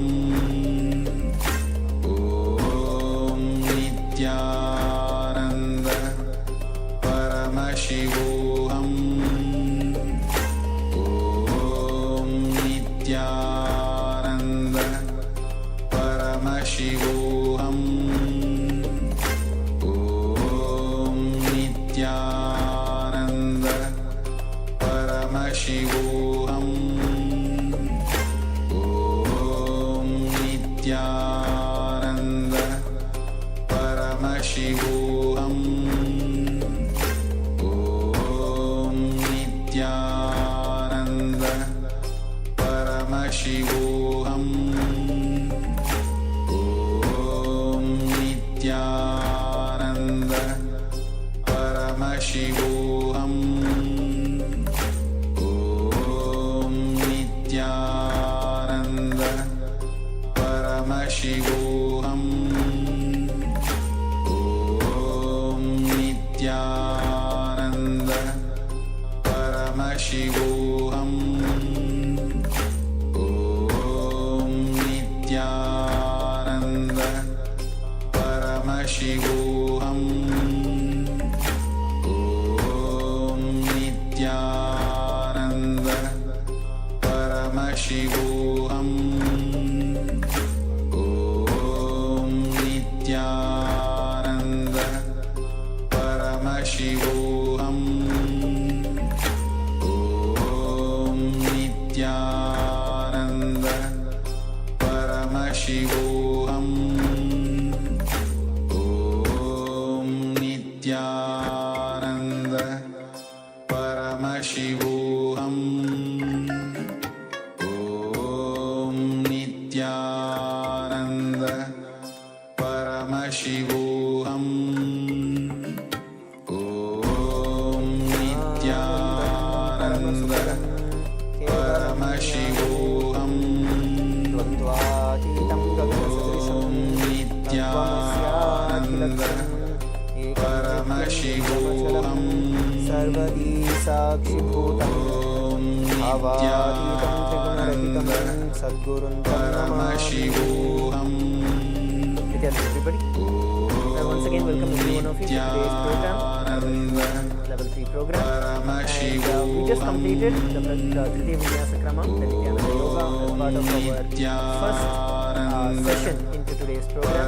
And before we go further, I would like to announce an exciting news, a breaking news for every one of you. Last couple of days we have been seeing the atrocities that have been caused by the deep state and the anti-independence against KAILASA Trishula, where they had illegally demolished the property, beaten the monks, persecuted the monks there, beaten the cows, the goats, the animals that were there, and broken the deities and so on. And we had actually taken this matter, we had actually presented to the High Court, and today we received a very, very favorable judgment from the High Court, where the High Court has very clearly stated that this land belongs to KAILASA Trishula, and the Chief Justice has strongly condemned the actions taken by the anti-government, by the deep state, and has asked for investigation by the September 7th. So we have a very, very beautiful breaking news where Paramashivam, Swamiji himself, has graced, and we are in favor of the entire thing. So I wanted to share this with every one of you. We'll be sharing furthermore details during the entire day today, with the facts, with the order and so on. But I wanted to give this to each and every one of you as an initial information to all of you. So now with that, let's enter into the power manifestation. Please sit straight with your head, neck and spine in a straight line. We're going to be beginning with the power of seeing through the third eye. We're going to be beginning with the power of seeing through the third eye. So I request all of you to please put on your blindfold, get yourself a blindfold and please put on your blindfold.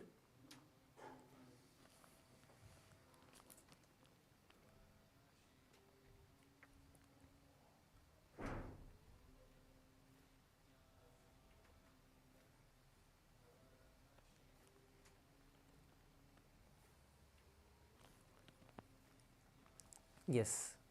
Some of you are still turning around. Please come and be seated in front of your camera. Turn on your camera and be seated. So we're going to be chanting the Mahavakya, Om Nithyananda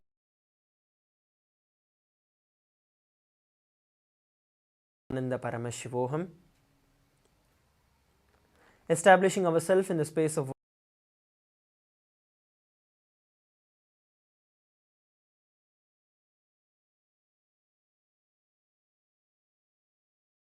oneness with Swamiji.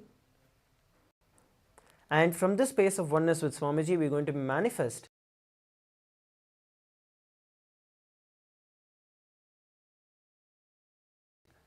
these extraordinary powers. We're going to be starting with the power of seeing through the third eye. Let's enter into the power manifestation. Please put on your blindfold. Please close your eyes. We're going to be projecting an image for all of you. So what you're going to be doing is you're going to identify what is being projected on the screen and you're going to verbalize whatever you're seeing. Just establish yourself in the space of oneness with Swamiji by chanting the Mahavakya, Om Nithyananda Paramashivoham, and ask Swamiji to show you the image that is being projected on the screen and verbalize everything in detail, whatever you're able to see, be it color, be it letters, alphabets, shapes, whichever you're able to see, just verbalize it and go into detail of whatever Swamiji is showing you. Let's begin.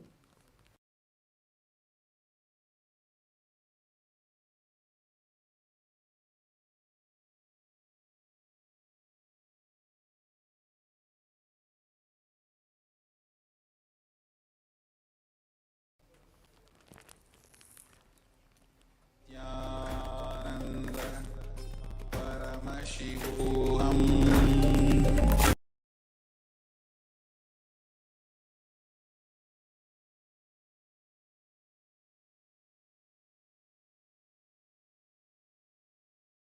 Nithyananda Paramashivoham Om Nithyananda Paramashivoham Nithyananda Paramashivoham Om Nithyananda Paramashivoham Om Nithyananda Paramashivoham Om Nithyananda Paramashivoham Om Nithyananda Paramashivoham Om Nithyananda Paramashivoham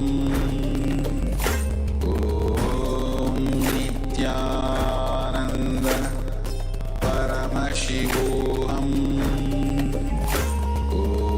Om Nithyananda Paramashivoham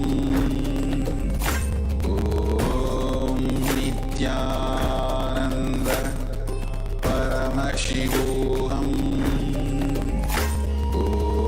Om Nithyananda Paramashivoham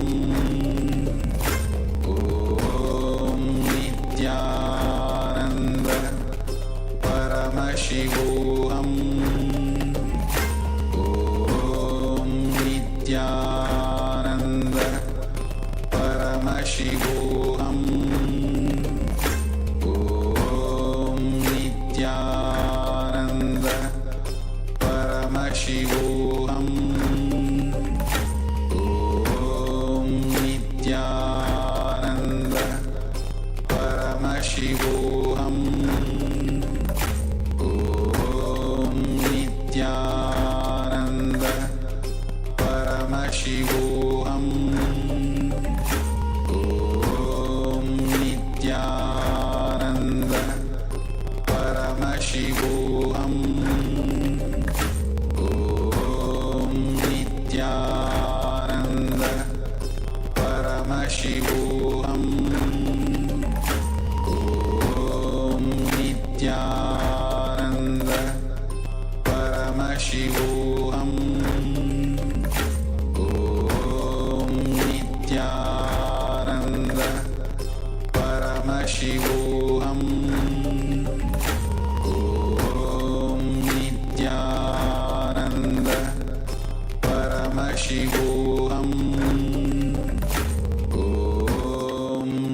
Nithyananda Paramashivoham Om Nithyananda Paramashivoham Om Nithyananda Paramashivoham Om Nithyananda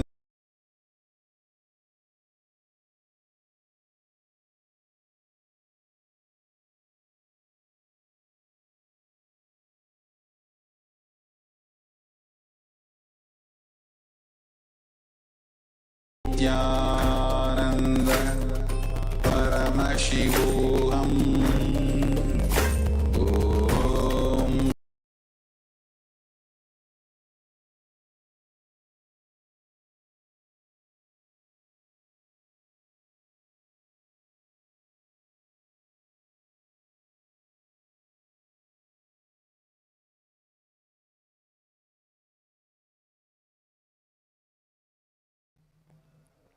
What Swamiji showed you,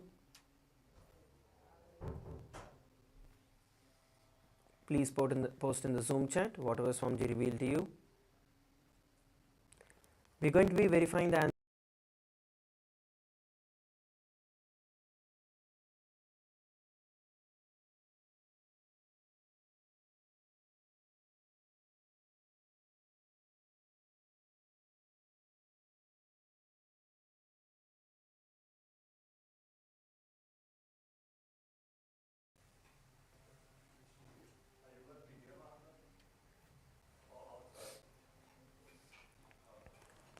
So the key to this power manifestation itself is when you're able to enter into the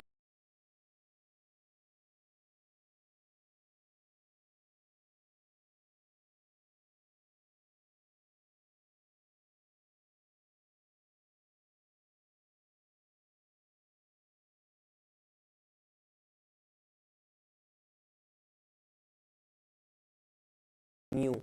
The powerful shift, the powerful cognition shift that happens in you, those are the ones that actually manifest as power in your life.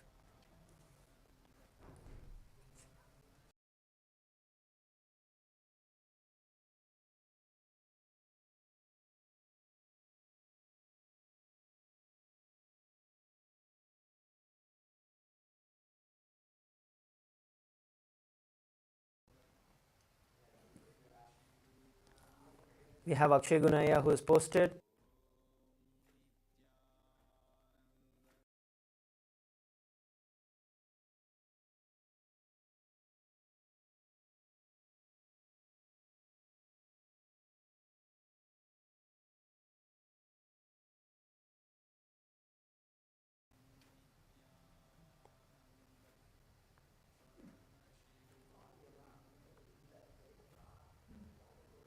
Yes. So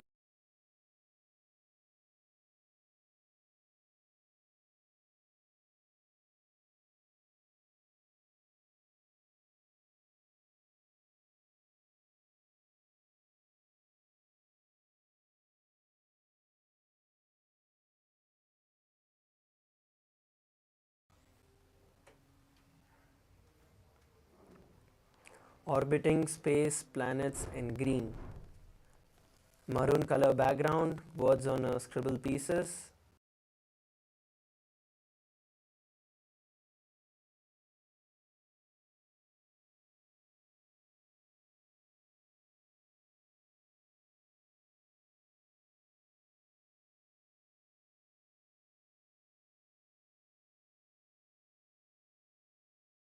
Orangish background for the bottom.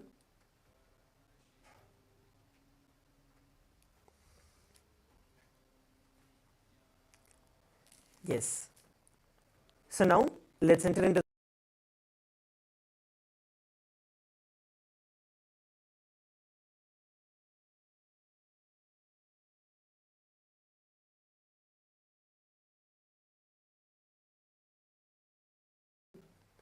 establishing yourself on the space of oneness with Swamiji.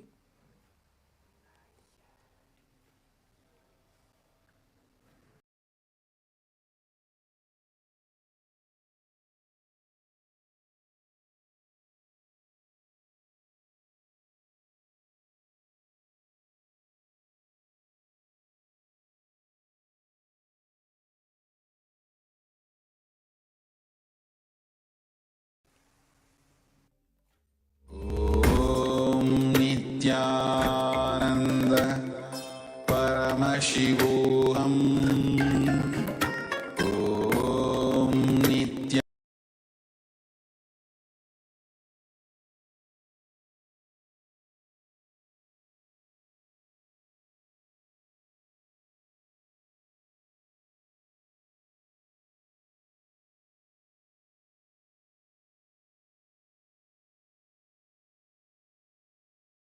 Shivoham Om Nithyananda Paramashivoham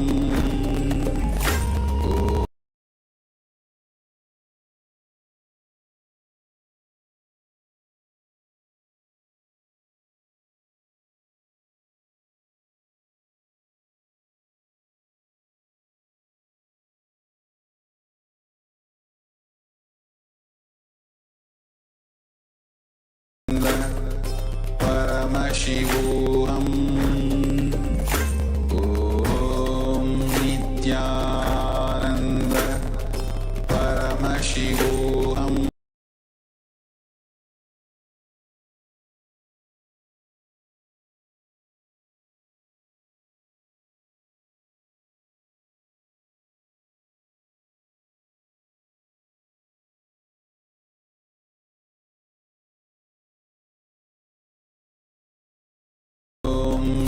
Nithyananda Paramashivoham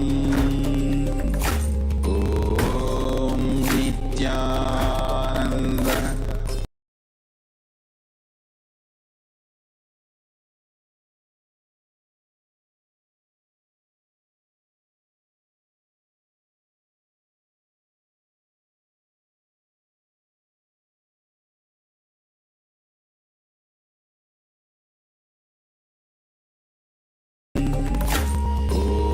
Om Nithyananda Paramashivoham Om Nithyananda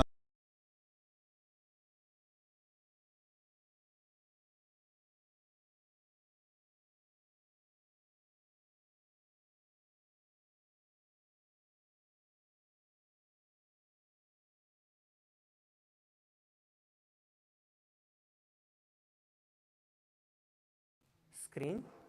You can start posting the answers.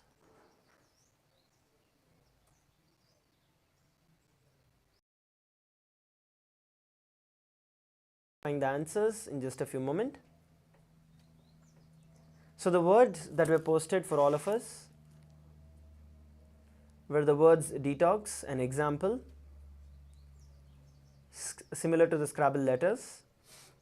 Yes, once again, see, even if you feel that you did not manifest the power or you got the answer wrong, do not get powerless about it. What you need to do is to identify what is the space that you were in when you were manifesting the power. Because when you are in that space of completion, when you are in the space of oneness, the powers manifest by themselves.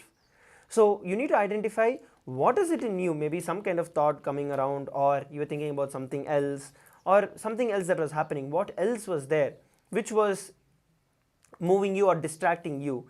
You just have to identify that, and the best way to actually move away from these distractions is by chanting the Mahavakya intensely. Whenever you feel that inside you there are a lot of thoughts or you keep thinking about something, just chant the Mahavakya Om Nithyananda Paramashivoham intensely, and you will see that that will automatically bring the change, that will automatically make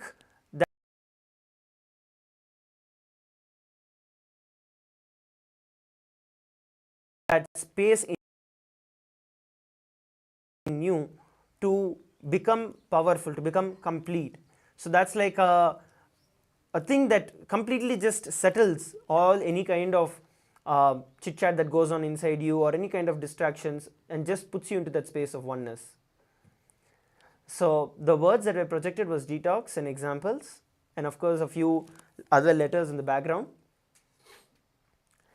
So now let's take a few minutes to go over to the Facebook, let's go to the social media platforms and share our experience of this power manifestation. Let's share the experiences of this power manifestation. As we prepare to enter into the next session, please take a few minutes to do it.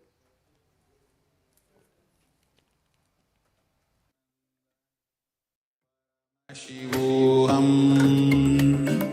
Om Nithyananda Paramashivoham Om Nithyananda Paramashivoham Om Nithyananda Paramashivoham Nithyananda Paramashivoham Om Nithyananda Paramashivoham Om Nithyananda Paramashivoham Om Nithyananda Paramashivoham Om Nithyananda Paramashivoham Om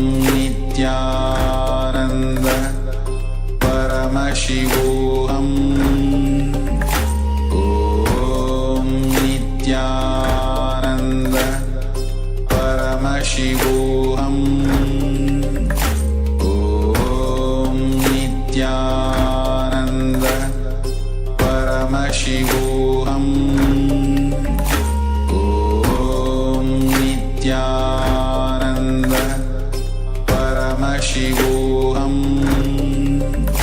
Om Nithyananda Paramashivoham Om Nithyananda Paramashivoham Om Nithyananda Paramashivoham Om Nithyananda Paramashivoham Om Nithyananda Paramashivoham Om Nithyananda Paramashivoham Om Nithyananda Paramashivoham Om Nithyananda Paramashivoham Om Nithyananda Paramashivoham Om Nithyananda Paramashivoham Om Nithyananda Paramashivoham Om Nithyananda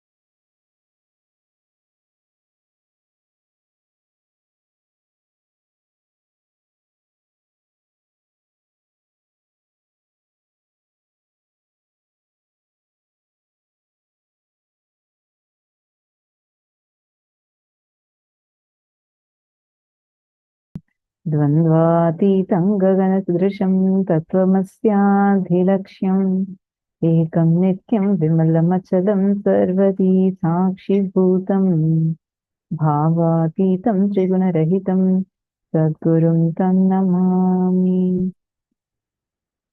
Nithyanandam to all the participants that are here with us today. How are you all doing? Yes, I know we all are excited for entering into the T20 of the Paramashivoham Level 3 program. We are on day 20 today. How does it feel being here today?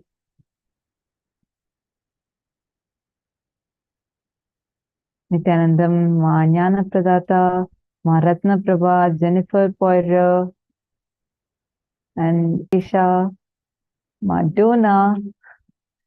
So nice to have all of you here. We are going to be entering into a very exciting day today because we are going to be having the darshan of Bhagavan Tripurantaka Murthy, the form of Paramashiva as Tripurantaka. And such a very, very, very powerful darshan today, where we are going to be receiving the secret code of power manifestation. You're going to learn about what power manifestation is and why you need to keep practicing power manifestation, and what are the techniques if someone is stuck, not able to manifest. What is the technique that they're supposed to use to start manifesting powers? Swamiji is going to be decoding all of these for us. The first session we are going to be starting with for today is learning about the KAILASA loka. And I have a request for all the participants here with us. I just want to request all of you, make sure today you are here fully as much as possible during all the sessions and listening to every session intensely. And today, most importantly, we're all understanding, learning about leadership, how we can experience that space of leadership in life. Our very understanding or definition of leadership that we all carry is very, very different. Swamiji is going to be giving us the real experience of Ishwaratva. What does it mean? The people around us that are there, whether good, bad, whether they want something good for us or whether they're something having a bad intention against us, whatever it is, how can you navigate through every type of relationships in life? How can you manifest what you want in your life as reality? We are going to be learning about this today. And today we have a very, very beautiful process. It's one of the most unique and powerful process where we will be learning and understanding about what is the space in which you can manifest, you can experience KAILASA, having the live darshan of KAILASA as it is happening. So every one of us are going to be having this very, very special process. So do not miss, please be there. And also throughout the day will be a preparation for this. So we request every one of you to be there throughout the day. Do not miss a single session. And every part of the session is a preparatory process for the initiation itself.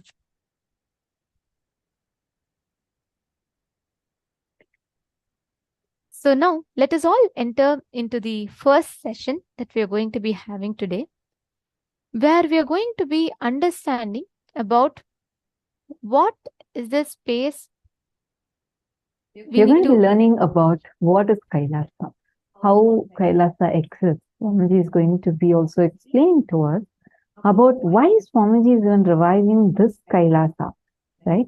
And what is that space? See, we all exist in multiple planes of existence and not just this plane of existence. Even science proves this. The quantum physics says this very clearly, how you don't exist just in this one world like how we think. We are actually having our existence in the parallel universes.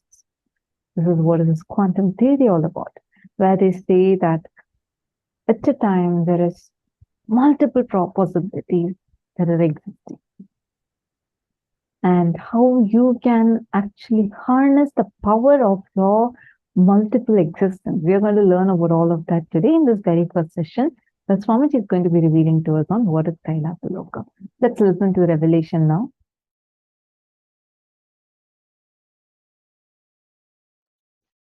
The unit of your life is your identification about you, how you perceive you is the unit with which you measure whole universe. If you identify yourself as a joyful person, you measure the whole universe with that unit. If you identify yourself as a rich person, you measure the whole universe with that unit. If you identify yourself as a poor person, you measure the whole universe with that unit. How you assert yourself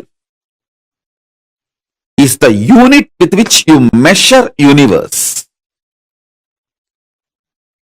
That's the way you live. That is your responsibility. That is your existence.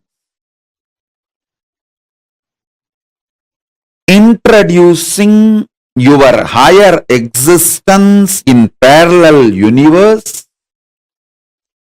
asserting your higher existence in parallel universe, reassuring about your higher existence in parallel universe, initiating you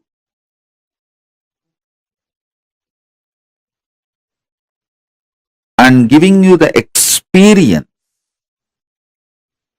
about your higher existence, making you face yourself in the parallel universe is my responsibility.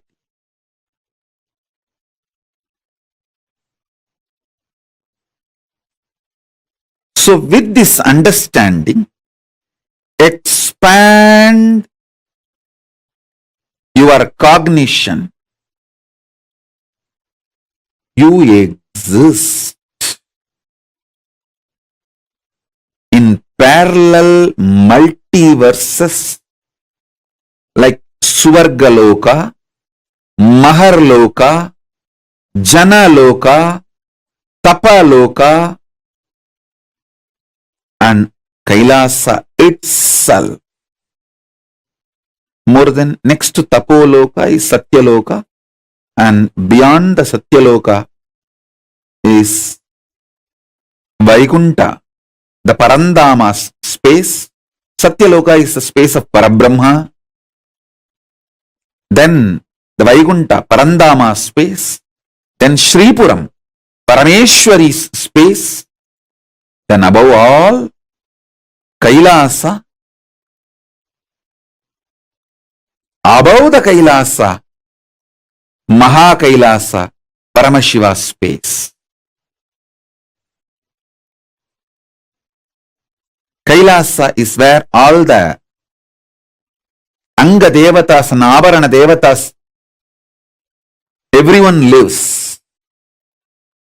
People who achieved the Salogya, Samibhya, Sarubhya, Sayujya, Mukti with Paramashiva, all of them exist in Kailasa. In Maha Kailasa, he alone exists. In Paramadvaita Swarupa, Paramadvaita Satya.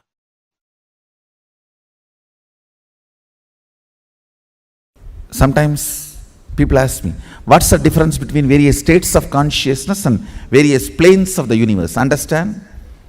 If you go to dream state and come back, what you see in the dream state, what others see in their dream state will not be same. Both of you may be sleeping in the same room. But when you go to dream, the world will be different. When he goes to dream, the world will be different. But conscious planes, the multi-dimension planes of the universe means like a Tapoloka, Satyaloka, Kailasa. If he gets into Kailasa and you get into Kailasa and come back, description will be same. The scene will be same. Listen carefully. The various states of consciousness is more like the subjective truths.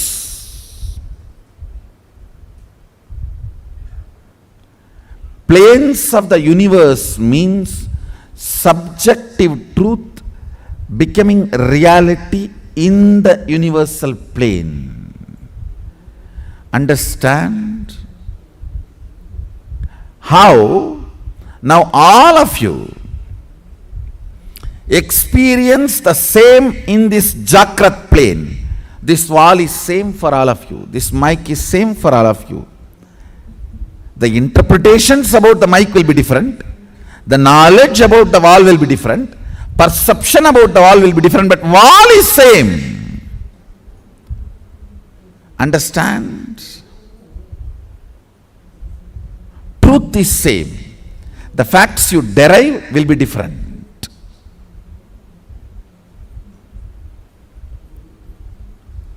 So this is the plane of Bhu. If you enter into the planes of Swa, Tapa, Satya, exploring those planes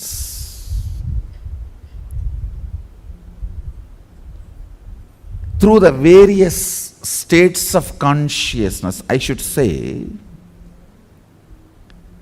if we need to send the rocket to Mars, the fuel we need to fill is states of consciousness.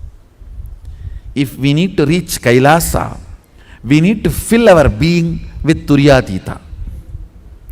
The fuel is the states of consciousness.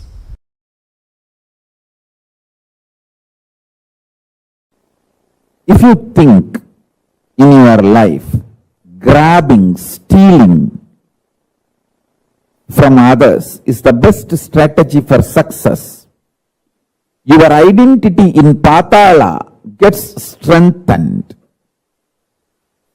If you think the win-win is the best strategy in any deal, whether relationship or business, in every deal of your life, you also should win, other person also should win. The win-win is the most successful, long-term, peaceful, right strategy. Then, your identity in Swargaloka gets strengthened. If you feel no, giving up, Sarva Parityaga, Tyaga is the best strategy for all the auspiciousness in the life. Tyaga is the best strategy. The greatest powerfulness in the life. Then your identity in Tapoloka gets strengthened. If you feel integrity is the best strategy. Your identity in Satyaloka gets strengthened. If you feel integrity to Guru and the God is the best strategy. As I say,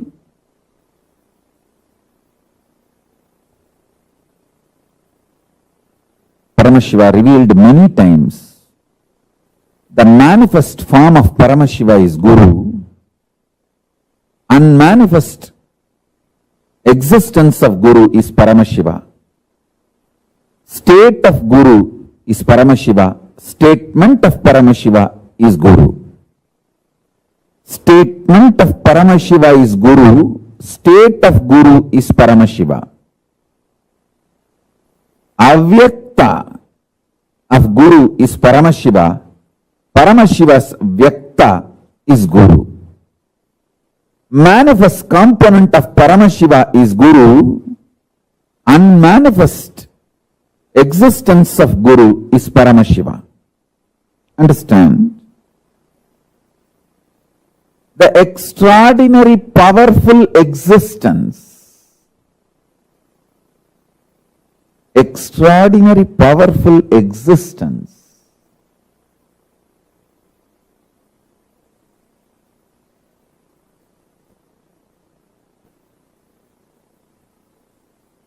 of Paramashiva, in his avyakta, unmanifest, remains as Paramashiva. In his manifest, he becomes Guru.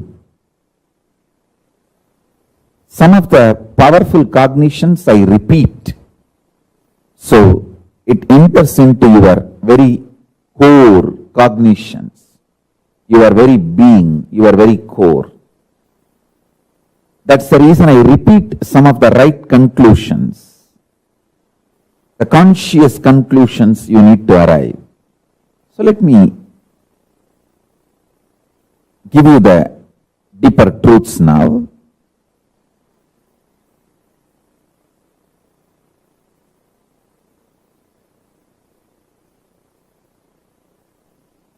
Level by level, understand about your body.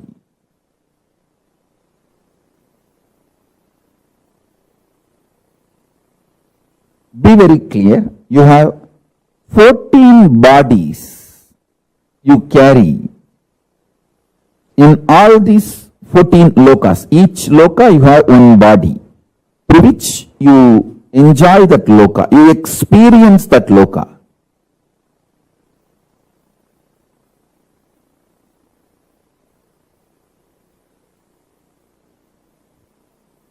Actually, the body you carry is the base from which you enjoy that loka. So the body you are carrying now in this Bhuloka, where you are sitting and listening to me, this body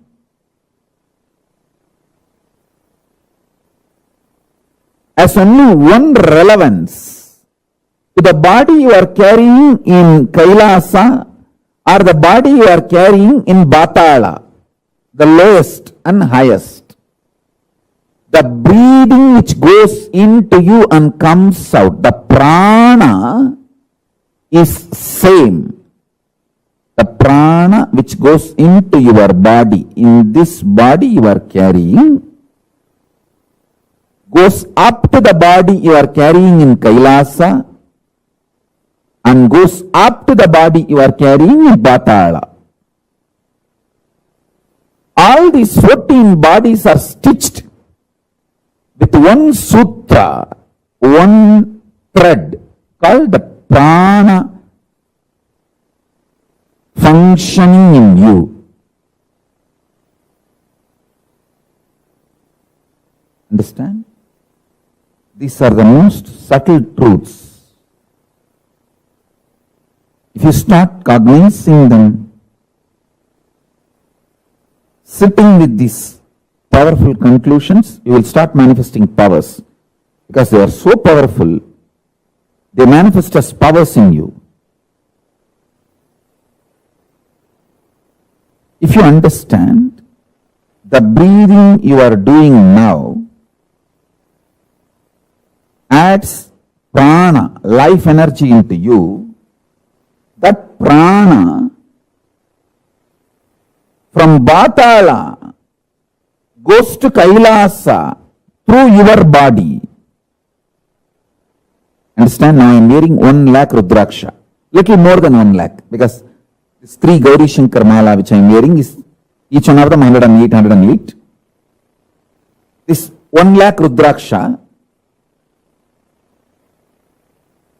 this whole 1 lakh Rudraksha is tied through a thread. Same way, the body you are carrying in all 14 lokas are tied through a thread.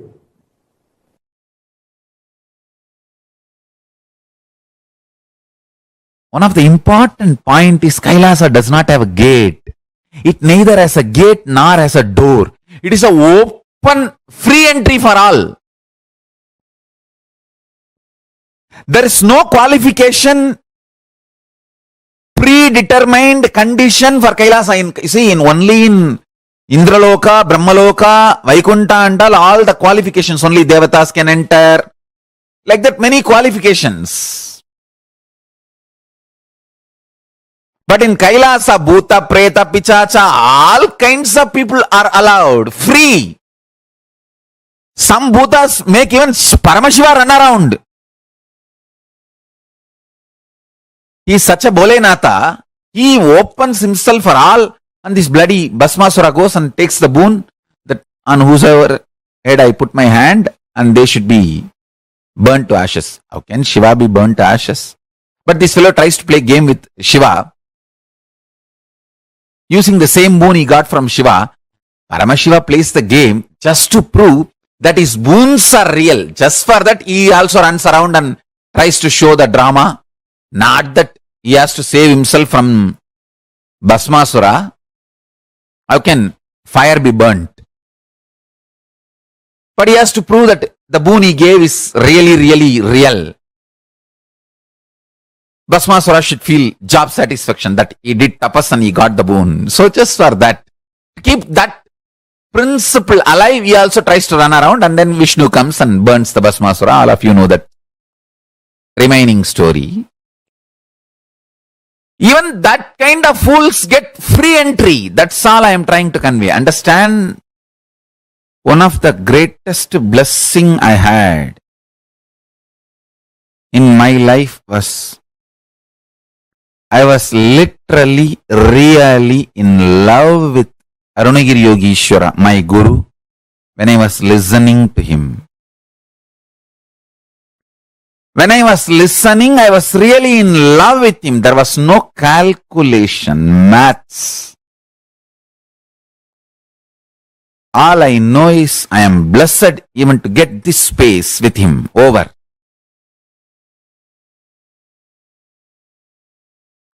And if my guru has said, after the end of this satsang, your life is going to end, everything is over, even then I would have decided to be with him.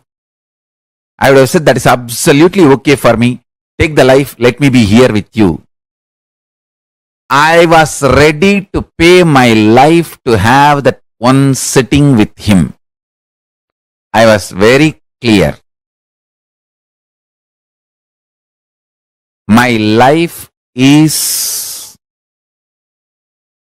too small to pay for his presence. I was absolutely clear.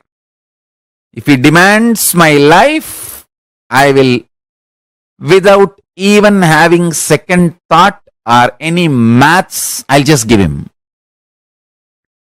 Because I know the logic with which he was functioning is worthy of paying millions of lives. Understand?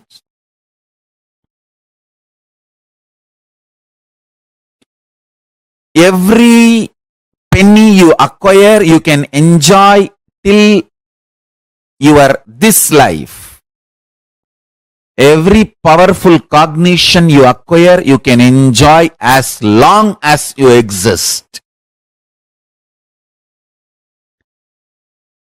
Accumulation of powerful cognitions is the most important life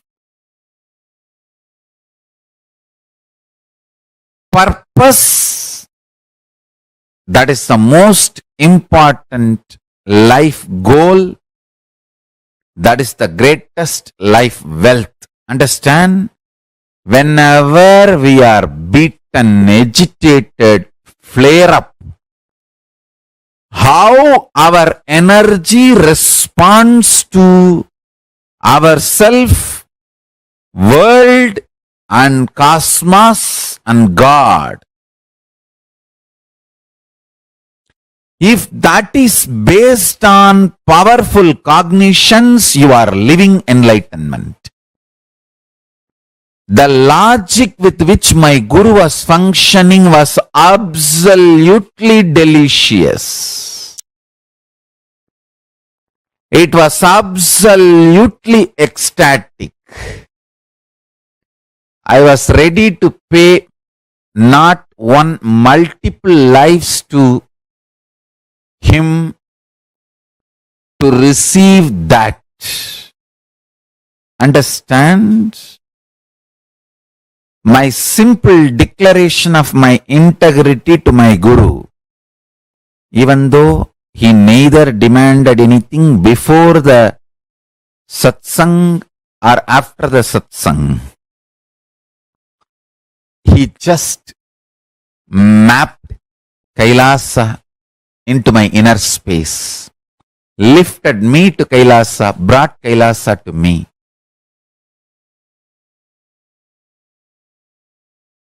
I literally do that to all of you now.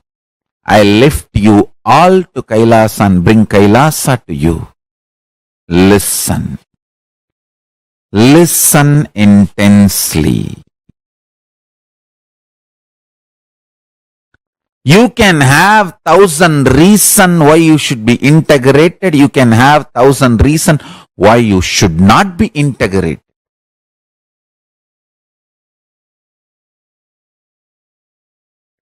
If you decide for integrity, you can lift yourself to KAILASA and bring KAILASA to you. It is all about your simple decision. That's all. Nothing else. Decision. Simple decision. When you make simple declaration of integrity, the spiritual umbilical cord connection between you and Paramashiva is immediately connected.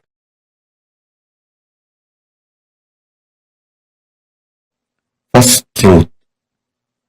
Tell Paramashiva, I know you are real.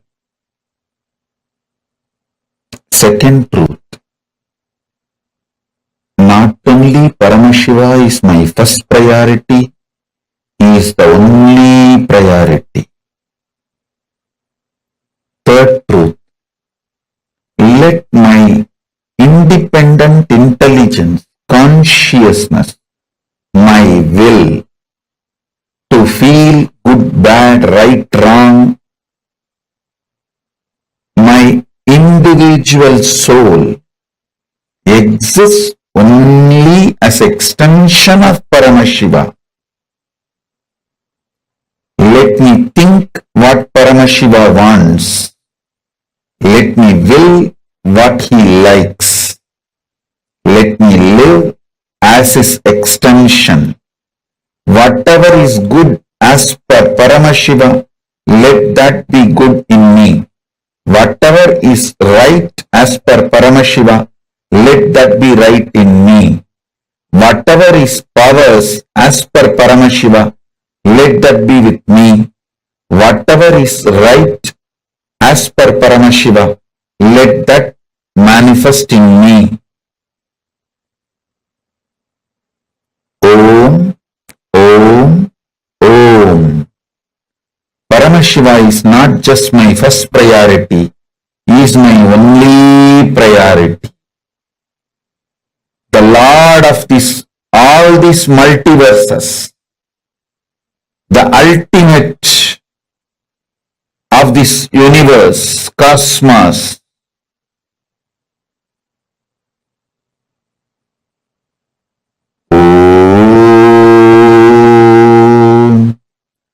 Let Paramashiva's activism manifest in me.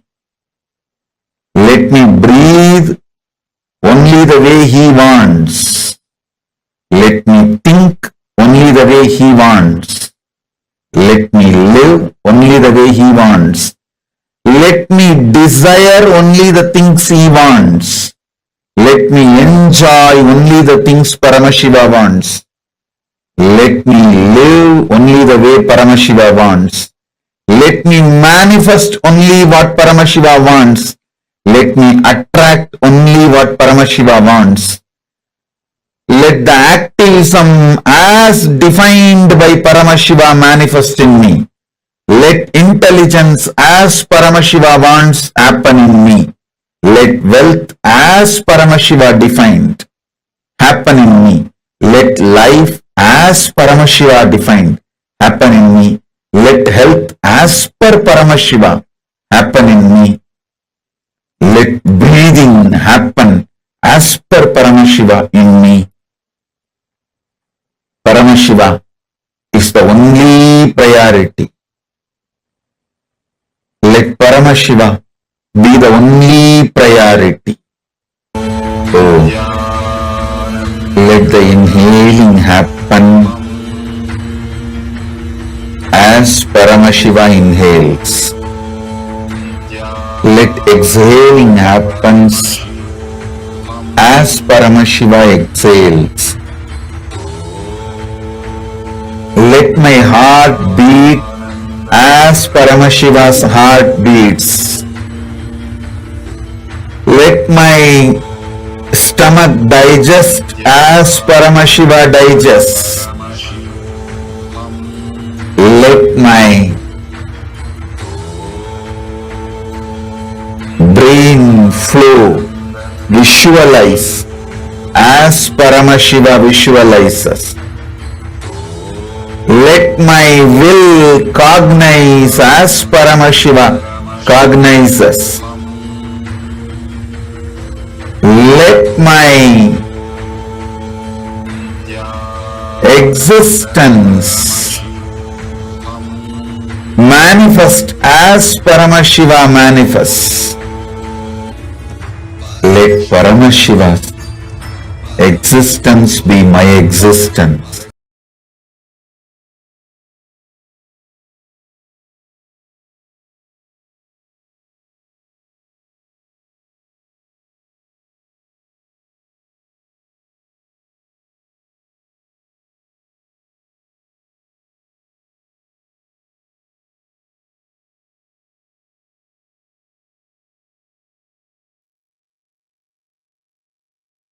So beautifully, Swamiji explained to us what is Kailasa Loka and how, what type of strategy when we cherish inside us, which loka it will take us to. Swamiji explained about how, whether when you say win-win strategy, it will take you to Swarga Loka. When you start cherishing any life negative thought currents in you, it will take you to Patala. Swamiji explained each loka and the thought current that is there for each loka. So beautifully, Swamiji had explained it to us. Swamiji also said the best strategy for us to have is the strategy of Tyaga. Having Tyaga as your strategy. That is the best strategy for anyone to have, because that would empower you so much that you can directly reach Kailasa itself. And taking a strong decision, what was a very powerful cognition Swamiji gave? Towards the end, Swamiji said, this one decision will lift you up to Kailasa. What is that? Come on, all of you take a moment and post. What is that one thing? What should we have as a priority, and what type of priority should it be if you want to reach the loka of Kailasa? Take a moment and go ahead and post your answers.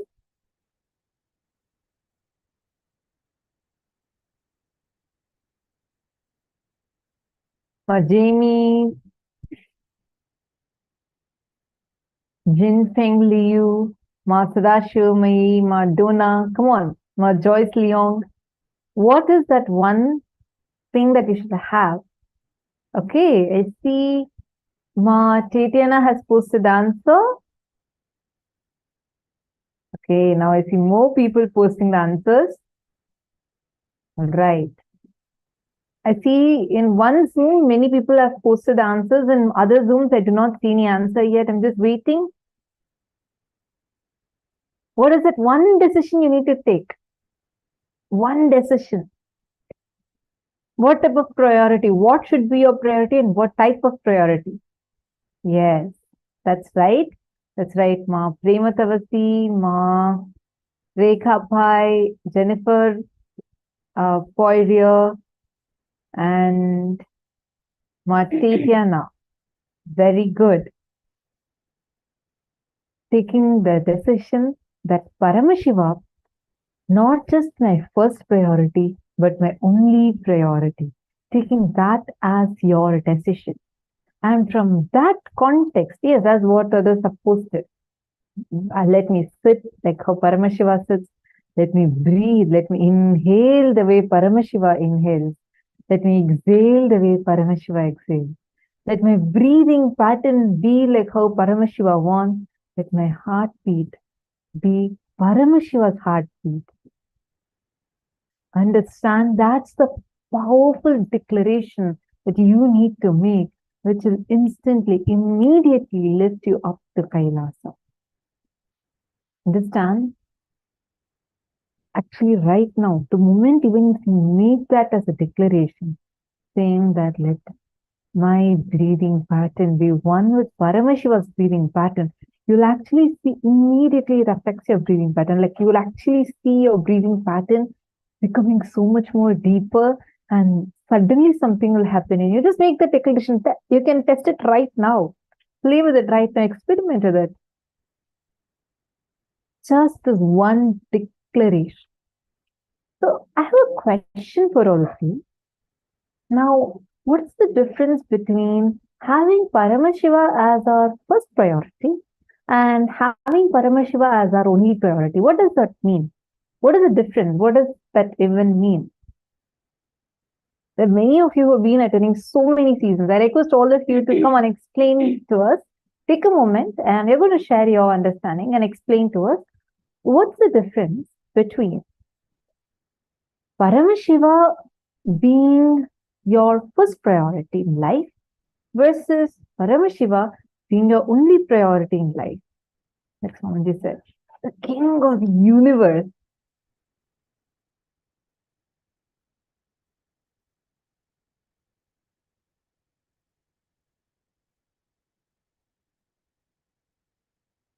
Come on. Take a moment and post.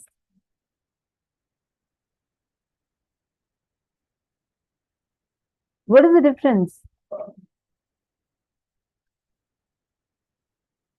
Come on, each of you post. What do you understand with that? Because it's a very important statement. Swamiji didn't say Paramashiva is my first priority. Swamiji said Paramashiva is my only priority. So what does that statement mean? What did Swamiji, how do we understand that? We request every one of you to post.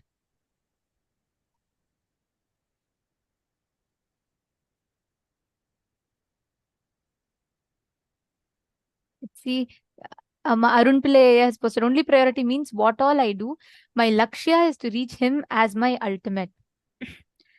Akshay Gunaya has posted, only him means only him. First priority means I have other priorities. Beautiful. And come on, others. Mark Zudong Wong and all the others. Actually, like what Arun Pillai and Akshay Gunaya have posted. That's right. As long as we say he's our, Swamiji tells beautifully, it's one of my most favorite statements of Swamiji's. Swamiji tells, as long as enlightenment is, urge for you, it will happen. So it's one in your laundry list. But when that urge becomes urgent, that is the only time you manifest enlightenment. When your urge for enlightenment becomes urgent for you to achieve it, you manifest enlightenment.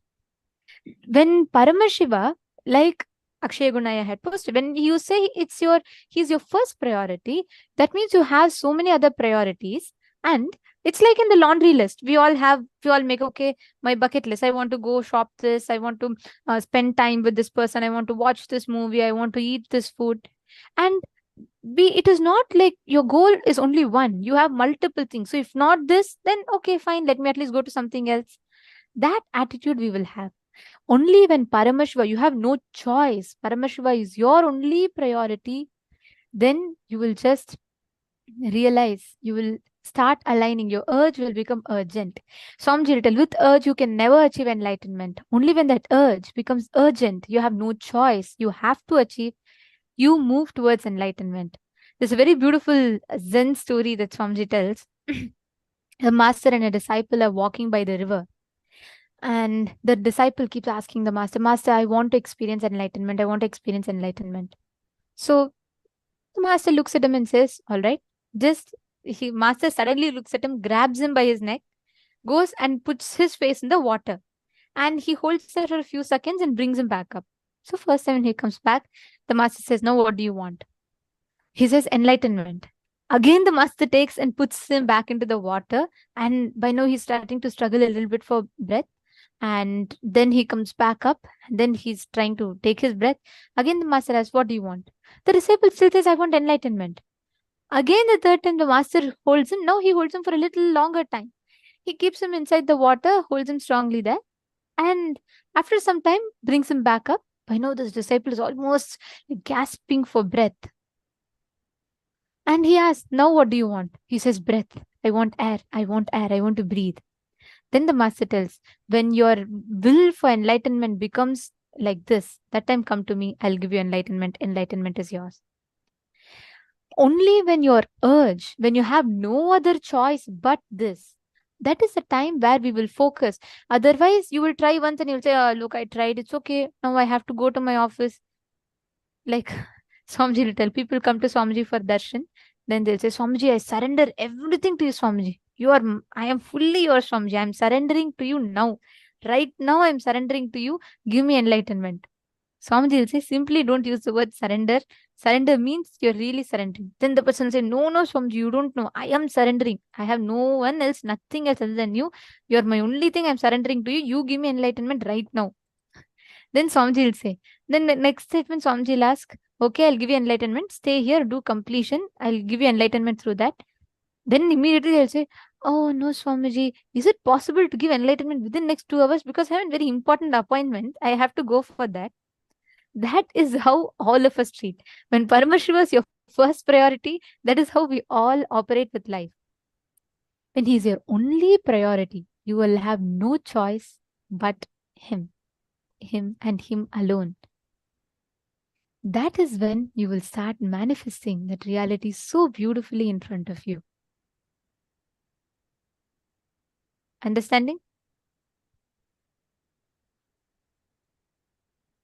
Yes.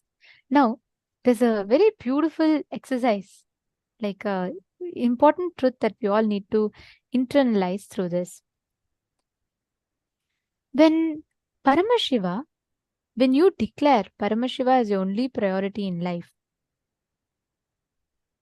the way you manifest the experiences in front of you, around you, when Paramashiva becomes your only priority in life, you will start aligning every action of yours, every bit of your actions to manifesting that space.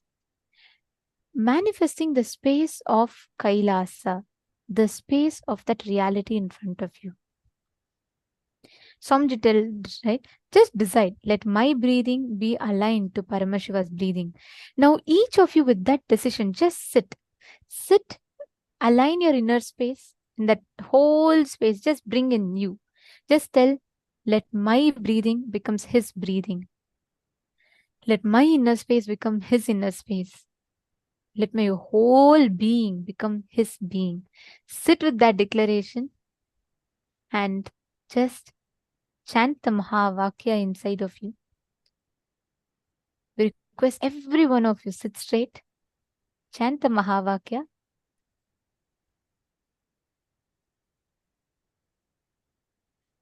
Align yourself, your intention, your conscious will. Decide to align your conscious will. Let my will become his will. Let me become him.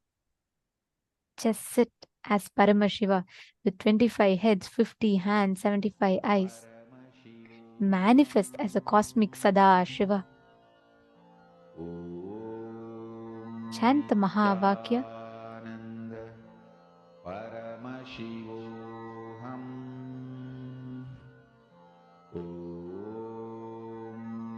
Nithyananda Sit with that conscious will.